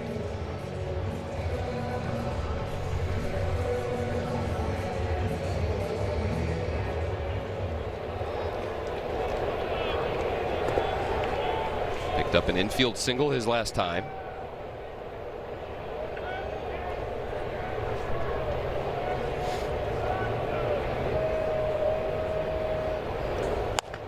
Line drive back up the middle. One hops into the glove of Ortiz, who will throw out Ruiz. Tena remaining at second. Yeah, and it's not bad base running on that because it's right over the pitcher's head. You're going right back to the base. You have to understand that. And then the short hop of the shortstop. Watch from this view. It's not that high up, so he's doing the smart thing of going back. Right? We talk about freeze. No, you don't freeze. You go back. Good job by Jose Tena. Just so happens to go right there in that situation. So Anderson faces 3 batters, gets 2 outs. Here comes the lefty DL Hall to face James Wood representing the tying run. Notes for a day full of good. Brewers go back to their bullpen here with 2 outs in the bottom of the 7th. James Wood will come to the plate representing the tying run against one of the 3 Milwaukee lefties in their pen, DL Hall. Well, look at that. 13th game on the year, 193. High walk percentage, but he strikes out a ton of hitters. 17 Ks, 28% of the batters he's faced. Wood takes the slider for ball 1. Not your typical reliever on it with 7 pitches coming out of the pen. Sinker, changeup, curveball, sweeper, four-seamer, slider, and a cutter.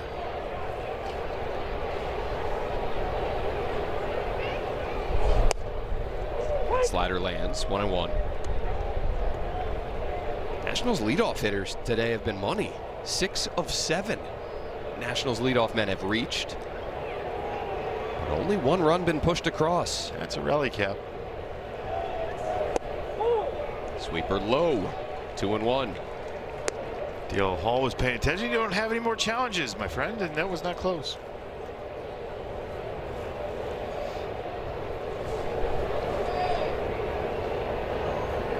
Jose Tena out at second after a pinch hit leadoff double. Wood chops it foul, 2-2.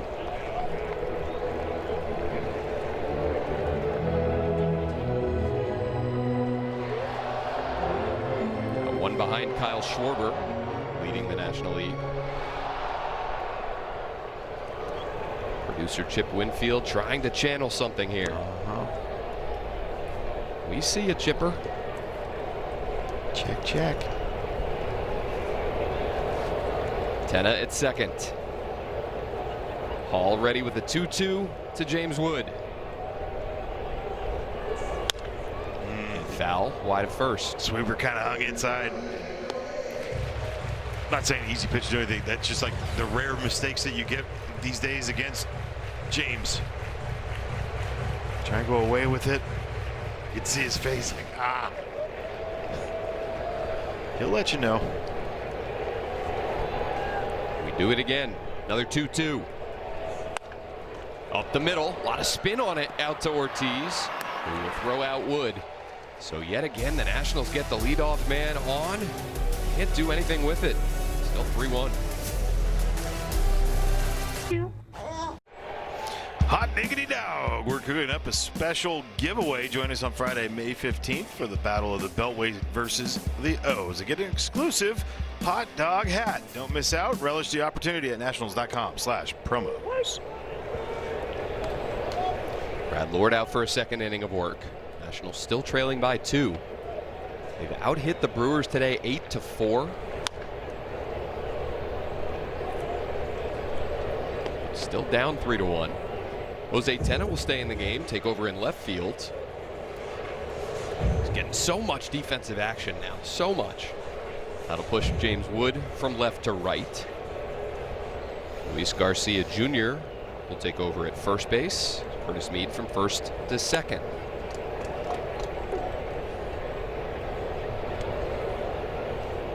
It's a lot of movement. A lot of changes. 1-2 now on Jake Bauers. Moves the hands up and takes ball 2. Came around to score in the first inning. Also a fly out and a ground ball back to the pitcher. And a strikeout. Brad Lord with his first K. Yeah, nice way to start it out here in this top half of the 8th inning.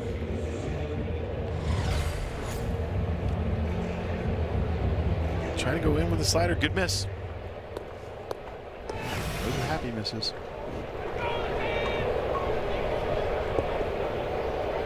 Luis Rengifo now. Franny, the importance in your mind of a reliever like Brad Lord in this case, keeping a team within striking distance in the late innings. Well, it's just the same as, like you get holds when your team is leading. When your team is leading, but these are just as important, if not more. Keep your team hovering.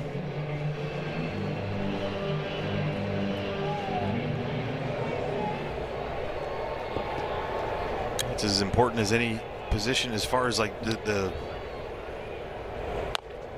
8th inning guy. That's a fair ball inside the bag. He tried. He was trying to do that. Huge smile on the face of Luis Rengifo. Turned an 0 for 3 into a 1 for 4. Well, they pushed over. Brady's playing way over shortstop. You don't even see him. Straight over the bag. Good call. But he was so late on that. I wanted to say he was trying to do that. Then you see the side swing, and you're like, yeah, no, he was just beat. Yep. So a pinch runner down there at first.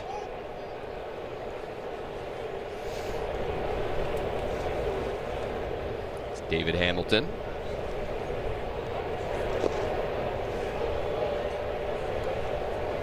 Talk about his wheels. He can fly. Team that wants to put on some pressure, maybe not feel confident in getting stolen bases against Brad Lord, but 7 of 9 for David Hamilton this year. Maybe hit and run.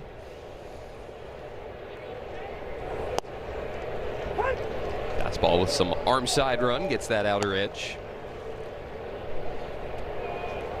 Cabert 2 of 13. Throwing out base runners. And a lot of that isn't just on Cabert, though. He hasn't had a lot of opportunities where it's been quick to the plate for guys. Sinker past Lockridge. Way late on that two-seamer, and it's 0-2. Try to take it out of Luis Rengifo's book right there. He's like, that worked for him. Yeah, let me try it. That was really late.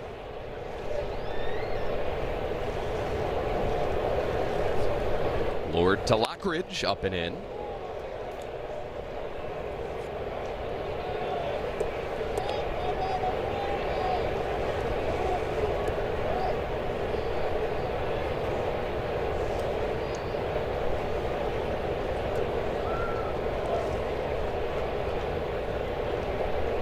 The 1-2. Foul right side. I mean, you got to keep feeding on it, huh? And Sinker just maybe too much of the plate, but getting it on the hands with it so late. Like the swings are telling you he's not picking it up.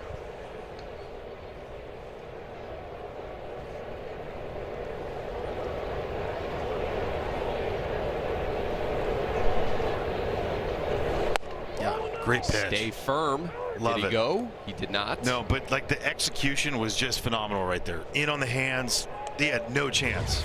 Slightly off. Yeah, no, he didn't go. Good call.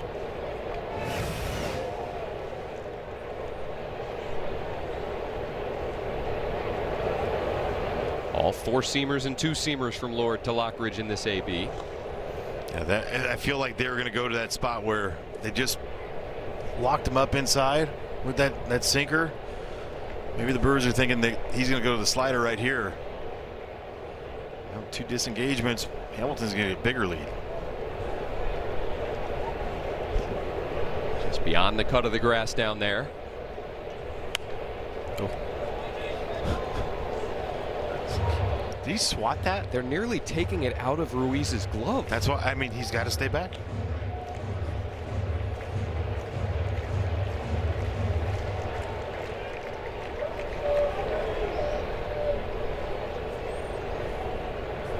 Even a smidge bigger lead now for Hamilton, who takes off.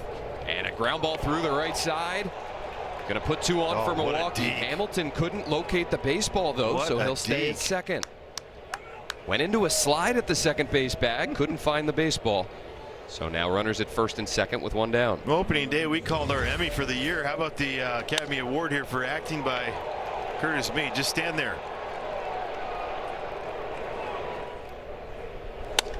That's why you 4 steps in. Around that 4-step mark, you look in. He didn't pick up anything at all. That's a huge break. Because it's first and third. That's a safety squeeze situation for him. They're going to hold the runner at third. Charging and getting off a decent throw is Tenna. So Sal Frelick on the first pitch loads the bases. Hamilton to third, Lockridge to second. But there it is, right? Would have brought in a run. Yep.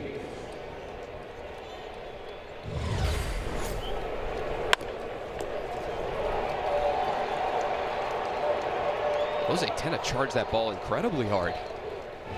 Where he was when he finished the throw, just maybe 15 feet beyond the infield. That's the infielder in him. Just get. He's charging it like he's at third base. Yeah, go get the baseball.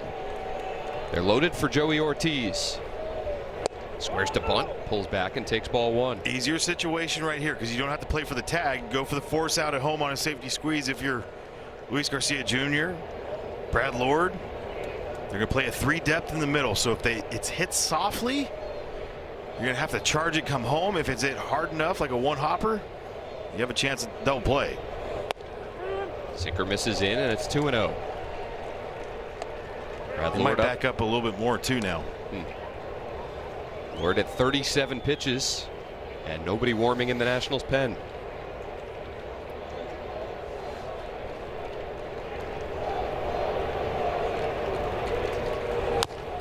High chopper out to second. Meade charges. His only play is to first. Everybody else moves up. And the Brewers add on here in the 8th. It's 4-1. Nothing you can do there if you're Curtis Meade. Tell you what, this is a really good play based on the reset that he had. Instead of giving up on it. Guys will do that and like kind of fumble it around. He stayed with it, got the out at first. He played this right. You have to work on his pre-step. It's a big hop. It's like a little bit of the Pedroia. So Joey Ortiz picks up his 7th RBI of the season. Brewers now have their 3-run lead back. Garrett Mitchell with 2 in scoring position and 2 down.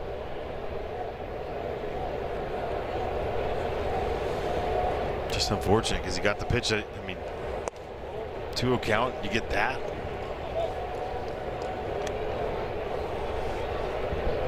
If you're Joey Ortiz, goes down as an 0 for 4, but you were previously 0 for 3 with a double play ball, and now you've added an insurance run on a ball off the plate.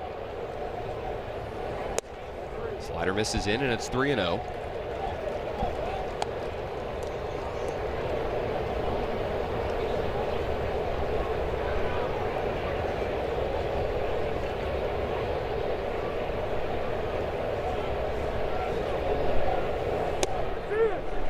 And a 4-pitch walk. They're loaded yet again. Might get someone to come out and talk to. Yeah, there we go.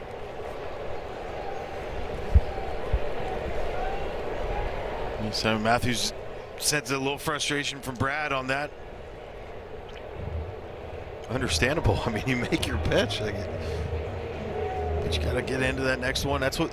So you see the difference. I'm not saying the difference right now because Brad's not letting it affect him completely, but the Foster Griffin part, right? In that first inning where just kept making his pitches, kept his head down, found ways, didn't let it frustrate him.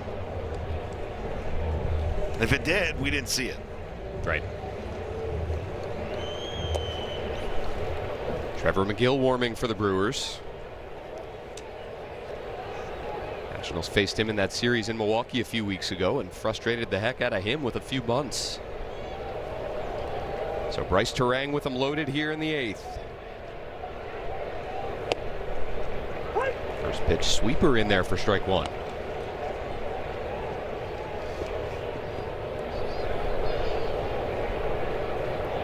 Rich at 3rd, Frelick at 2nd, Mitchell at 1st.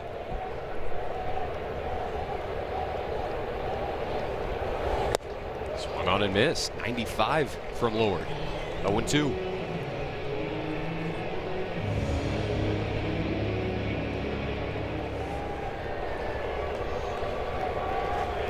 Is Tress Way here?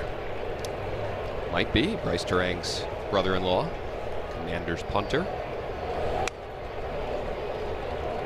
To the screen, stays 0-2.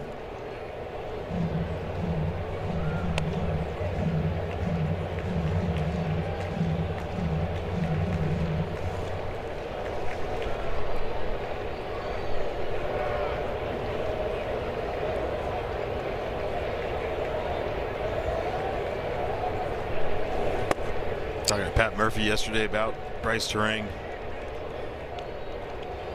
His work ethic is wants to go out, take ground balls before, during, whatever, just absolute gamer.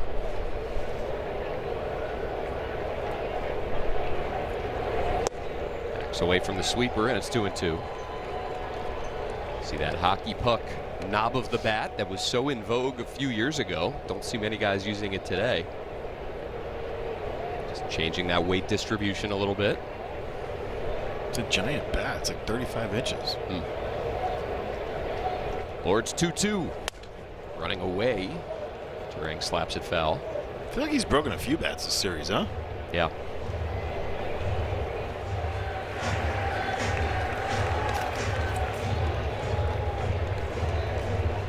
Well, sweeper he started him out with. Kind of flipped that one in there. 4 seamers after.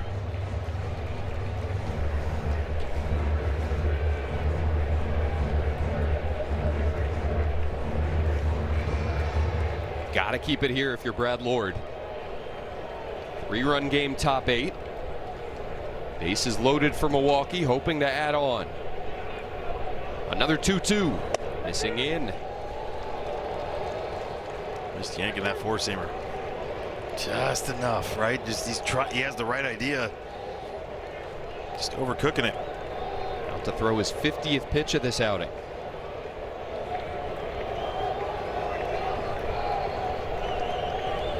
Swung on and missed. Perfect. That's what he was trying to do. Finally got it past Terang. But the Brewers add on. They get one more, and they lead 4-1 to the bottom of the 8th. Today. Join us on Friday, May 29th for our first post-game concert of the season. Watch the Nats light up the ballpark and stay after the game for a dynamite performance by Tayo Cruz. 2 shows, 1 ticket. Head to nationals.com/summerconcerts. All right. Yes. They kept it going from last night on the Grateful Dead party. Yep. Trying to get something going here at Nationals Park. It's been a tough go through these first 15 home games. Nationals hoping for some late game magic. They will face the Brewers closer, at least most of the time. He's got 4 saves this season, Franny. Here he is here in the 8th. Well, they're saying that this is that moment right here, right? It's this part of the lineup. They're bringing in their guy. Trevor McGill, 6'8", 253 pounds. 13th game on the year. 10 hits in 11 innings. Plenty of strikeouts, plenty of walks to go along with it. Curtis Mead out to right center. Over into the gap is Mitchell for the first out. Well, we showed you that ERA for McGill in the mid-6s, largely because what the Nationals did to him back in Milwaukee a few weeks ago. Came on late in the game, did not retire a batter, allowed 4 runs on 2 hits, a hit batter, and the Nationals bunted him to death. Yeah. 3 bunts in a row that they got down. Yeah, that was a quick hook too. Not by Chris Hook, but by Pat Murphy. Yeah.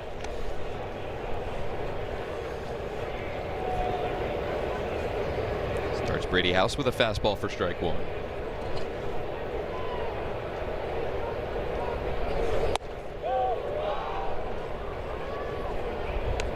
David Hamilton taking over at the hot corner.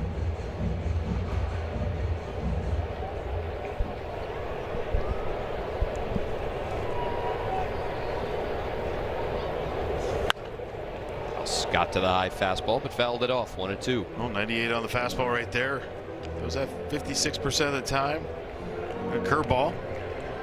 Curveball's really good. A lot of damage, a lot of swing and miss, a lot of chase on it. But more importantly, he can throw that thing for a strike. Fastball missing. 2 balls, 2 strikes.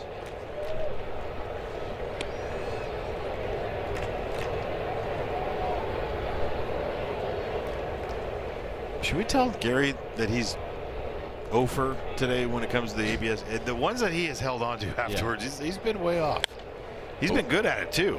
This year. In the challenges that he's actually requested and the ones that he's wanted but been unable to request. He does the double pump a couple times and you're like, all right, he wanted that one.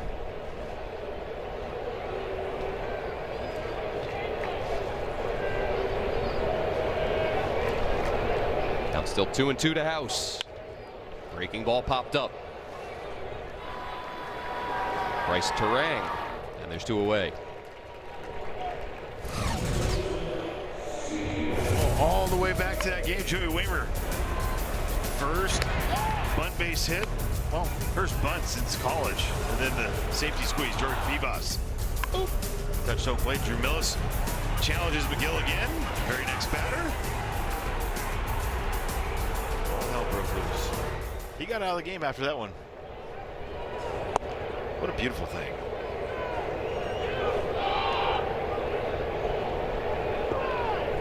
Trying to create some chaos again somehow.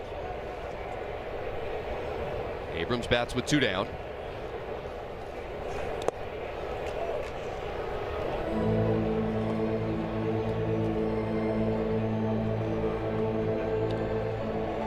Trevor, the older McGill brother. As fans have seen a lot of Tylor McGill over the years, longtime Met. I think you go Tylor, not Trevor. Yeah, I don't know. Fastball makes it 2-1.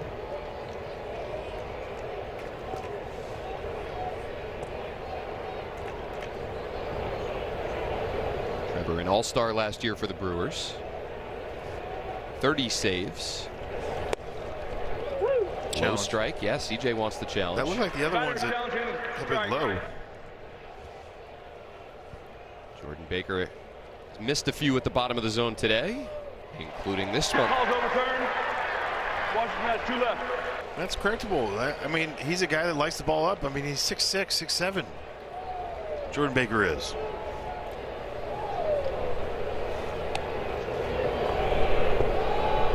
There's Orlando Revolta added to the roster today.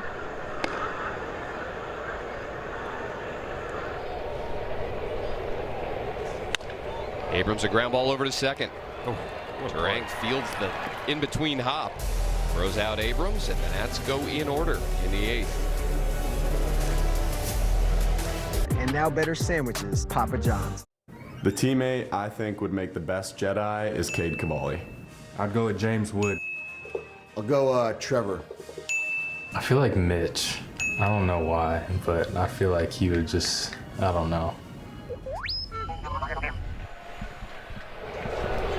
Star Wars Day here at Nationals Park. See, that's better. That was better than that. Yeah, you went high pitched. Love it when the kids dress up. Not so much the adults. Less so. Out to Brady House. We'll flip over to first and throw out William Contreras. We have the presidents. Orlando Revolta back up from AAA Rochester. His 3rd game on the season. What we love about him, he attacks with that fastball, but he has a really good changeup. Huge hands. So, like, just completely takes over the ball. Same arm action on it. Unfortunate to go down after that Pittsburgh save, but kept his ways, like you said, pitching great down in AAA. Didn't hang his head, kept going. Love it. Exploding fastball gets by Gary Sanchez.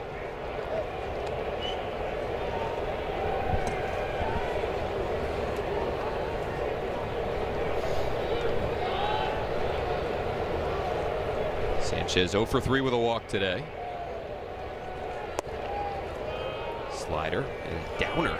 A lot of break on that pitch. Well, he creates it by his angle too, right? He uses that height to his advantage, doesn't get low with it, doesn't drop that arm slot, so it's on top, creates a downer.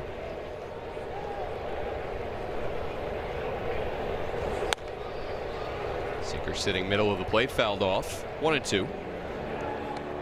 Well, you got to deal with this guy in the 9th if you're the Nationals. Abner Uribe. Can we put the clock on him now? He took forever getting to the mound in Milwaukee. Yeah. Not going to have that home cooking here. Even the people there started the clock on him early. Yeah. It's enough already. Right in there. Sanchez can't pull the trigger. And Revolta quickly getting Contreras and Sanchez to start the 9th. Well, great 4-seam fastball. Outside, has a little ride back. Great job by Orlando, but even better job by Caber. Just stick the landing. 2 down for Jake Bauers. Nice. This is something that we didn't see a whole lot of last year. From Orlando, we'd see it every once in a while. He just didn't get ahead of hitters consistently. When he gets ahead of guys, it's just he gets that confidence going. 97 plays up. Yeah, the whip last year, 1.85. Yeah, that's what I said. I didn't want to go there. Walk total high. But the improvement at AAA this year, we've seen it here in a couple stints at the major league level. And it's always great to see, Franny, a guy who hasn't pitched in a high leverage spot at the major league level not be intimidated by the moment. I mean, Orlando Revolta. That was a very simple inning. That's not simple, right? In extras. Yeah, 10th inning at Pittsburgh on April 16th. Allowed 1 hit, but struck out 1. The hit was the jam shot to Connor Griffin. Yeah. The 1-2 to Bauers.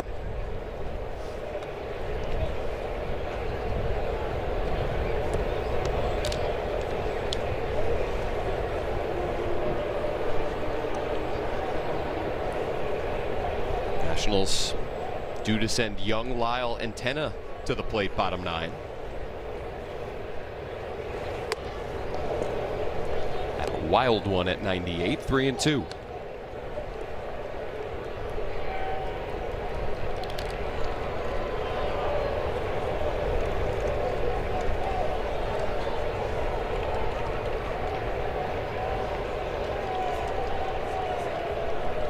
The payoff pitch. Skied foul left side. And you wonder with Abner Uribe, who's handled the right. I mean, he's handled everybody pretty well, but 182 average against righties, lefties 250. You wonder if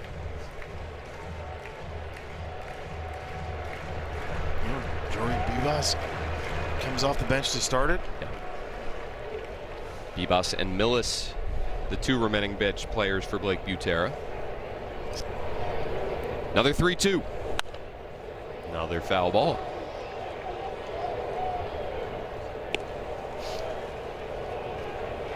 Sliders, changeup, four-seamer, slider, four-seamer. Does it go back to the changeup?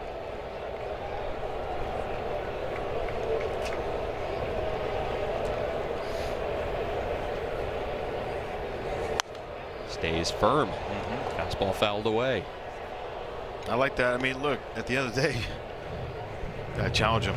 Don't want to walk him. Force him to swing the bat. He's got to beat you.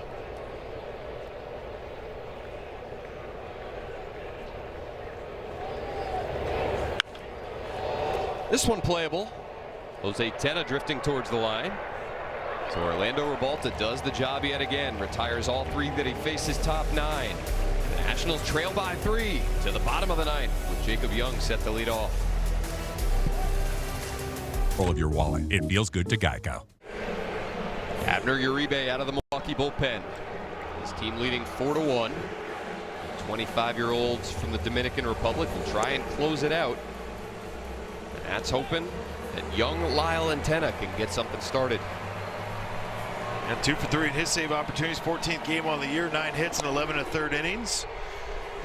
12% walk rate for his entire career, but this year 6.7%. He's only had 3. Really cleaned it up. Understood that his stuff playing in zone is just not fair for a lot of hitters. Sinker slider.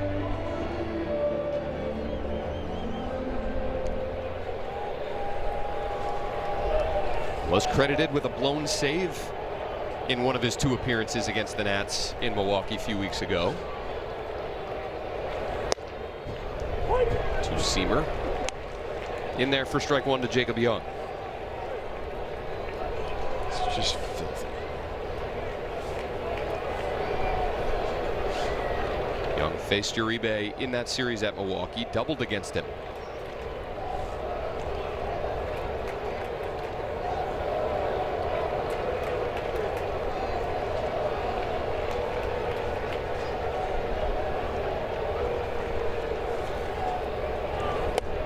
Slider spinning away, 1-1. Who spun more away? Uribe or the slider? Pitch? Yeah.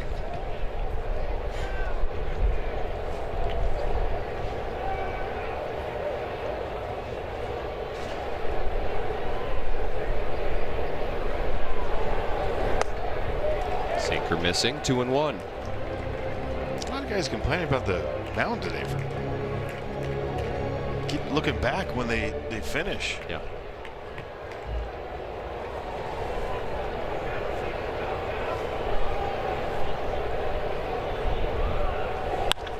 Line out to right center, and Jacob Young aboard, leading off the bottom of the 9th. Now 2 for 2 off Uribe this season. Yet another leadoff man on. 7 for the Nats today. Sinker up in the zone at 98. Hammered it out there.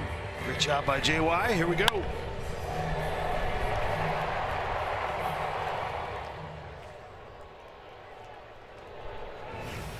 Dalen Lyle, 1 for 3 career against Uribe.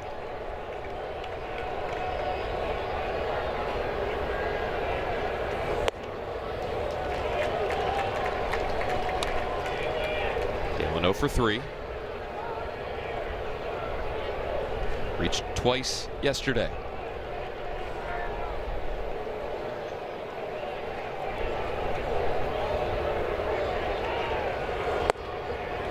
Slider lands, 1-1. 75 appearances for Uribe out of the bullpen for Milwaukee last year. That's not even including the postseason. Right. Pitched to a 1.87 ERA and picked up 7 saves.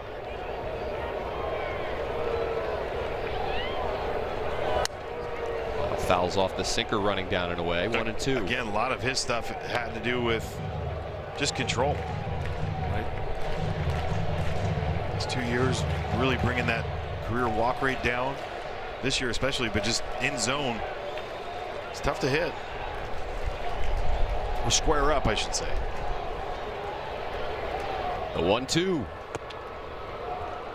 Now getting a piece.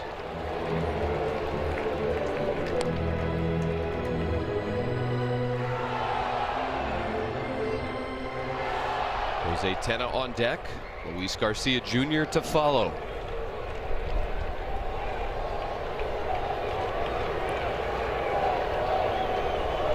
Another 1-2. Out to shallow left. 2 infielders back on it in his lock ridge, and it clanks off the glove of Hamilton. Young hustling into second, and the Nats get a gift in the bottom of the 9th. Hamilton just flat dropped it, and Tena will come to the plate representing the potential tying run. What a gift right here. Look at his eyes go straight down.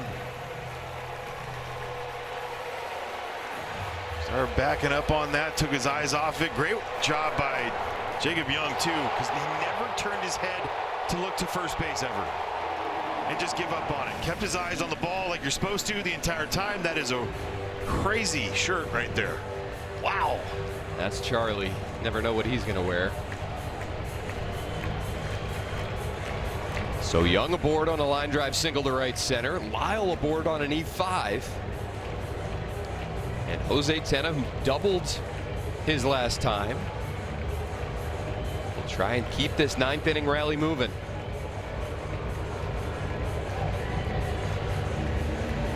Did they switch gloves for him?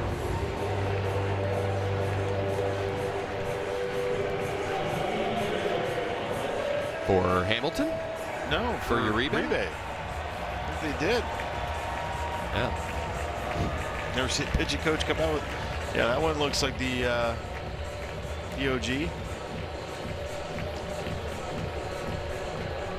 Jose Tena, 1-for-1 career against Uribe.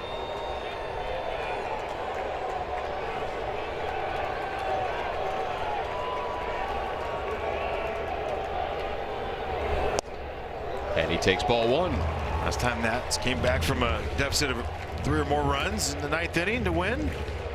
August 13th, 2023 versus the A's. They're down 7-2 here in the 9th.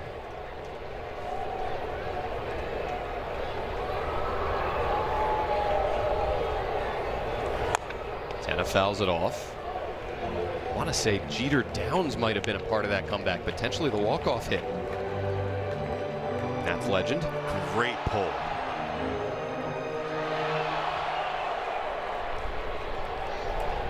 Good speed out there for the Nats. Tena batting, representing the potential tying run. Takes the fastball for ball 2.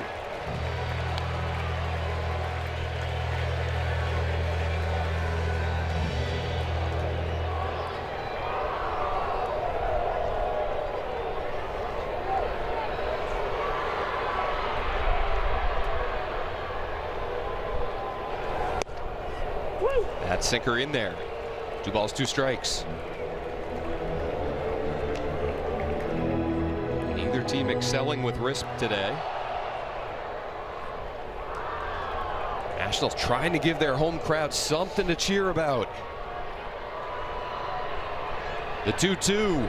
Swung on and missed. Went slider. And Tena couldn't get to it.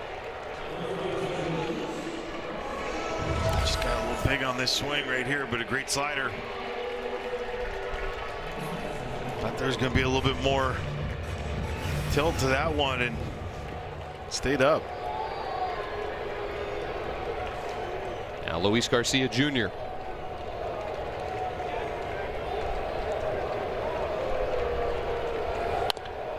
Into the Brewers dugout left side.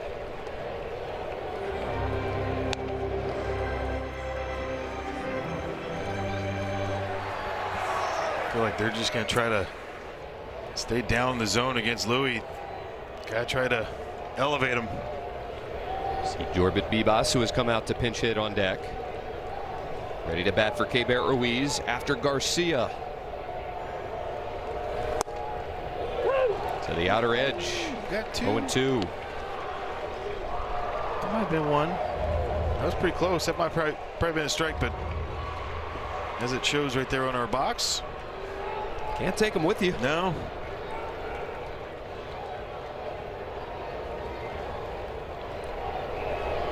The 0-2 to Garcia. Popped up. Shallow center. Ortiz. And there's 2 away. And there's that trying to get up to that 98. You get out in front. Look, you're hoping to cheat a little bit to that, and he gets you that slider.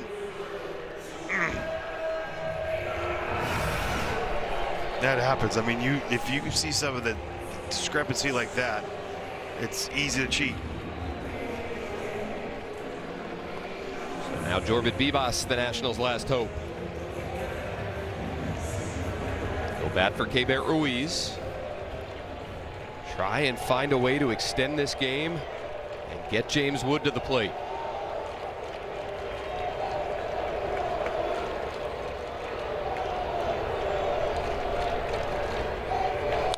Swinging first pitch and fouling it back. I wonder how many ABs he's had underneath against Abner Uribe today on the trajectory. Yeah, good point. He did it a couple weeks ago.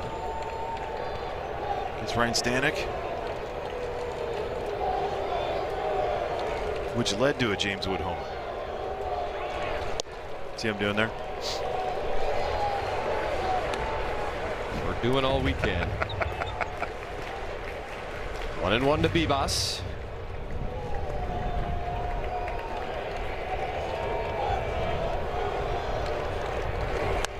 Foul back.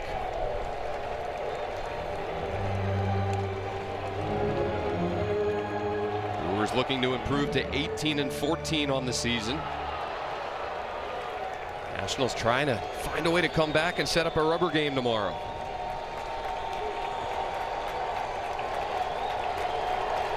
Crowd here making some noise ahead of this 1-2.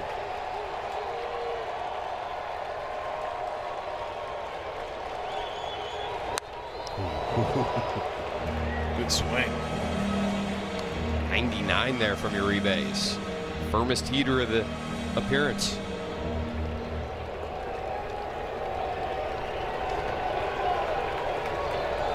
Young off second, Tenna off first, or Lyle off first, I should say.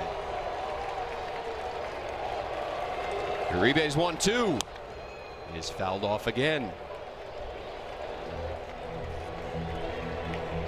Seager with just great action down. Nice job by Bibas to stay in it, stay in the fight.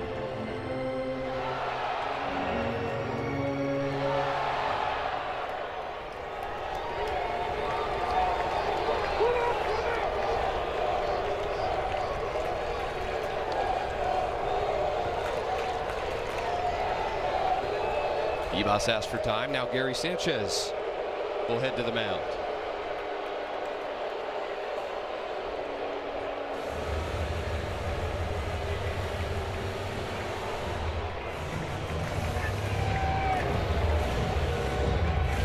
Uribe throwing Bibas back-to-back sliders to start the at-bat. 3 straight sinkers since. Jorbit not leaving the batter's box, basically.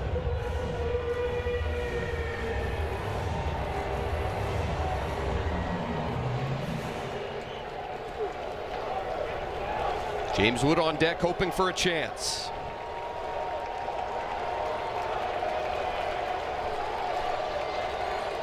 Uribe's 1-2. Taken in. 2 balls, 2 strikes. Jorby wasn't even budging. If that bounced and took it left, that was right to him, right in his leg. We have bases loaded and James Wood up.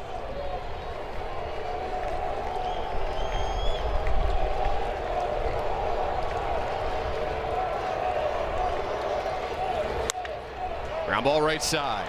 Bowers will come get it, and that'll do it. Brewers have come into D.C. and taken the first 2 games of this 3-game series. They get their record to 4 games over 500 at 18-14. The Nationals fall at home yet again, now 15-19 on the season.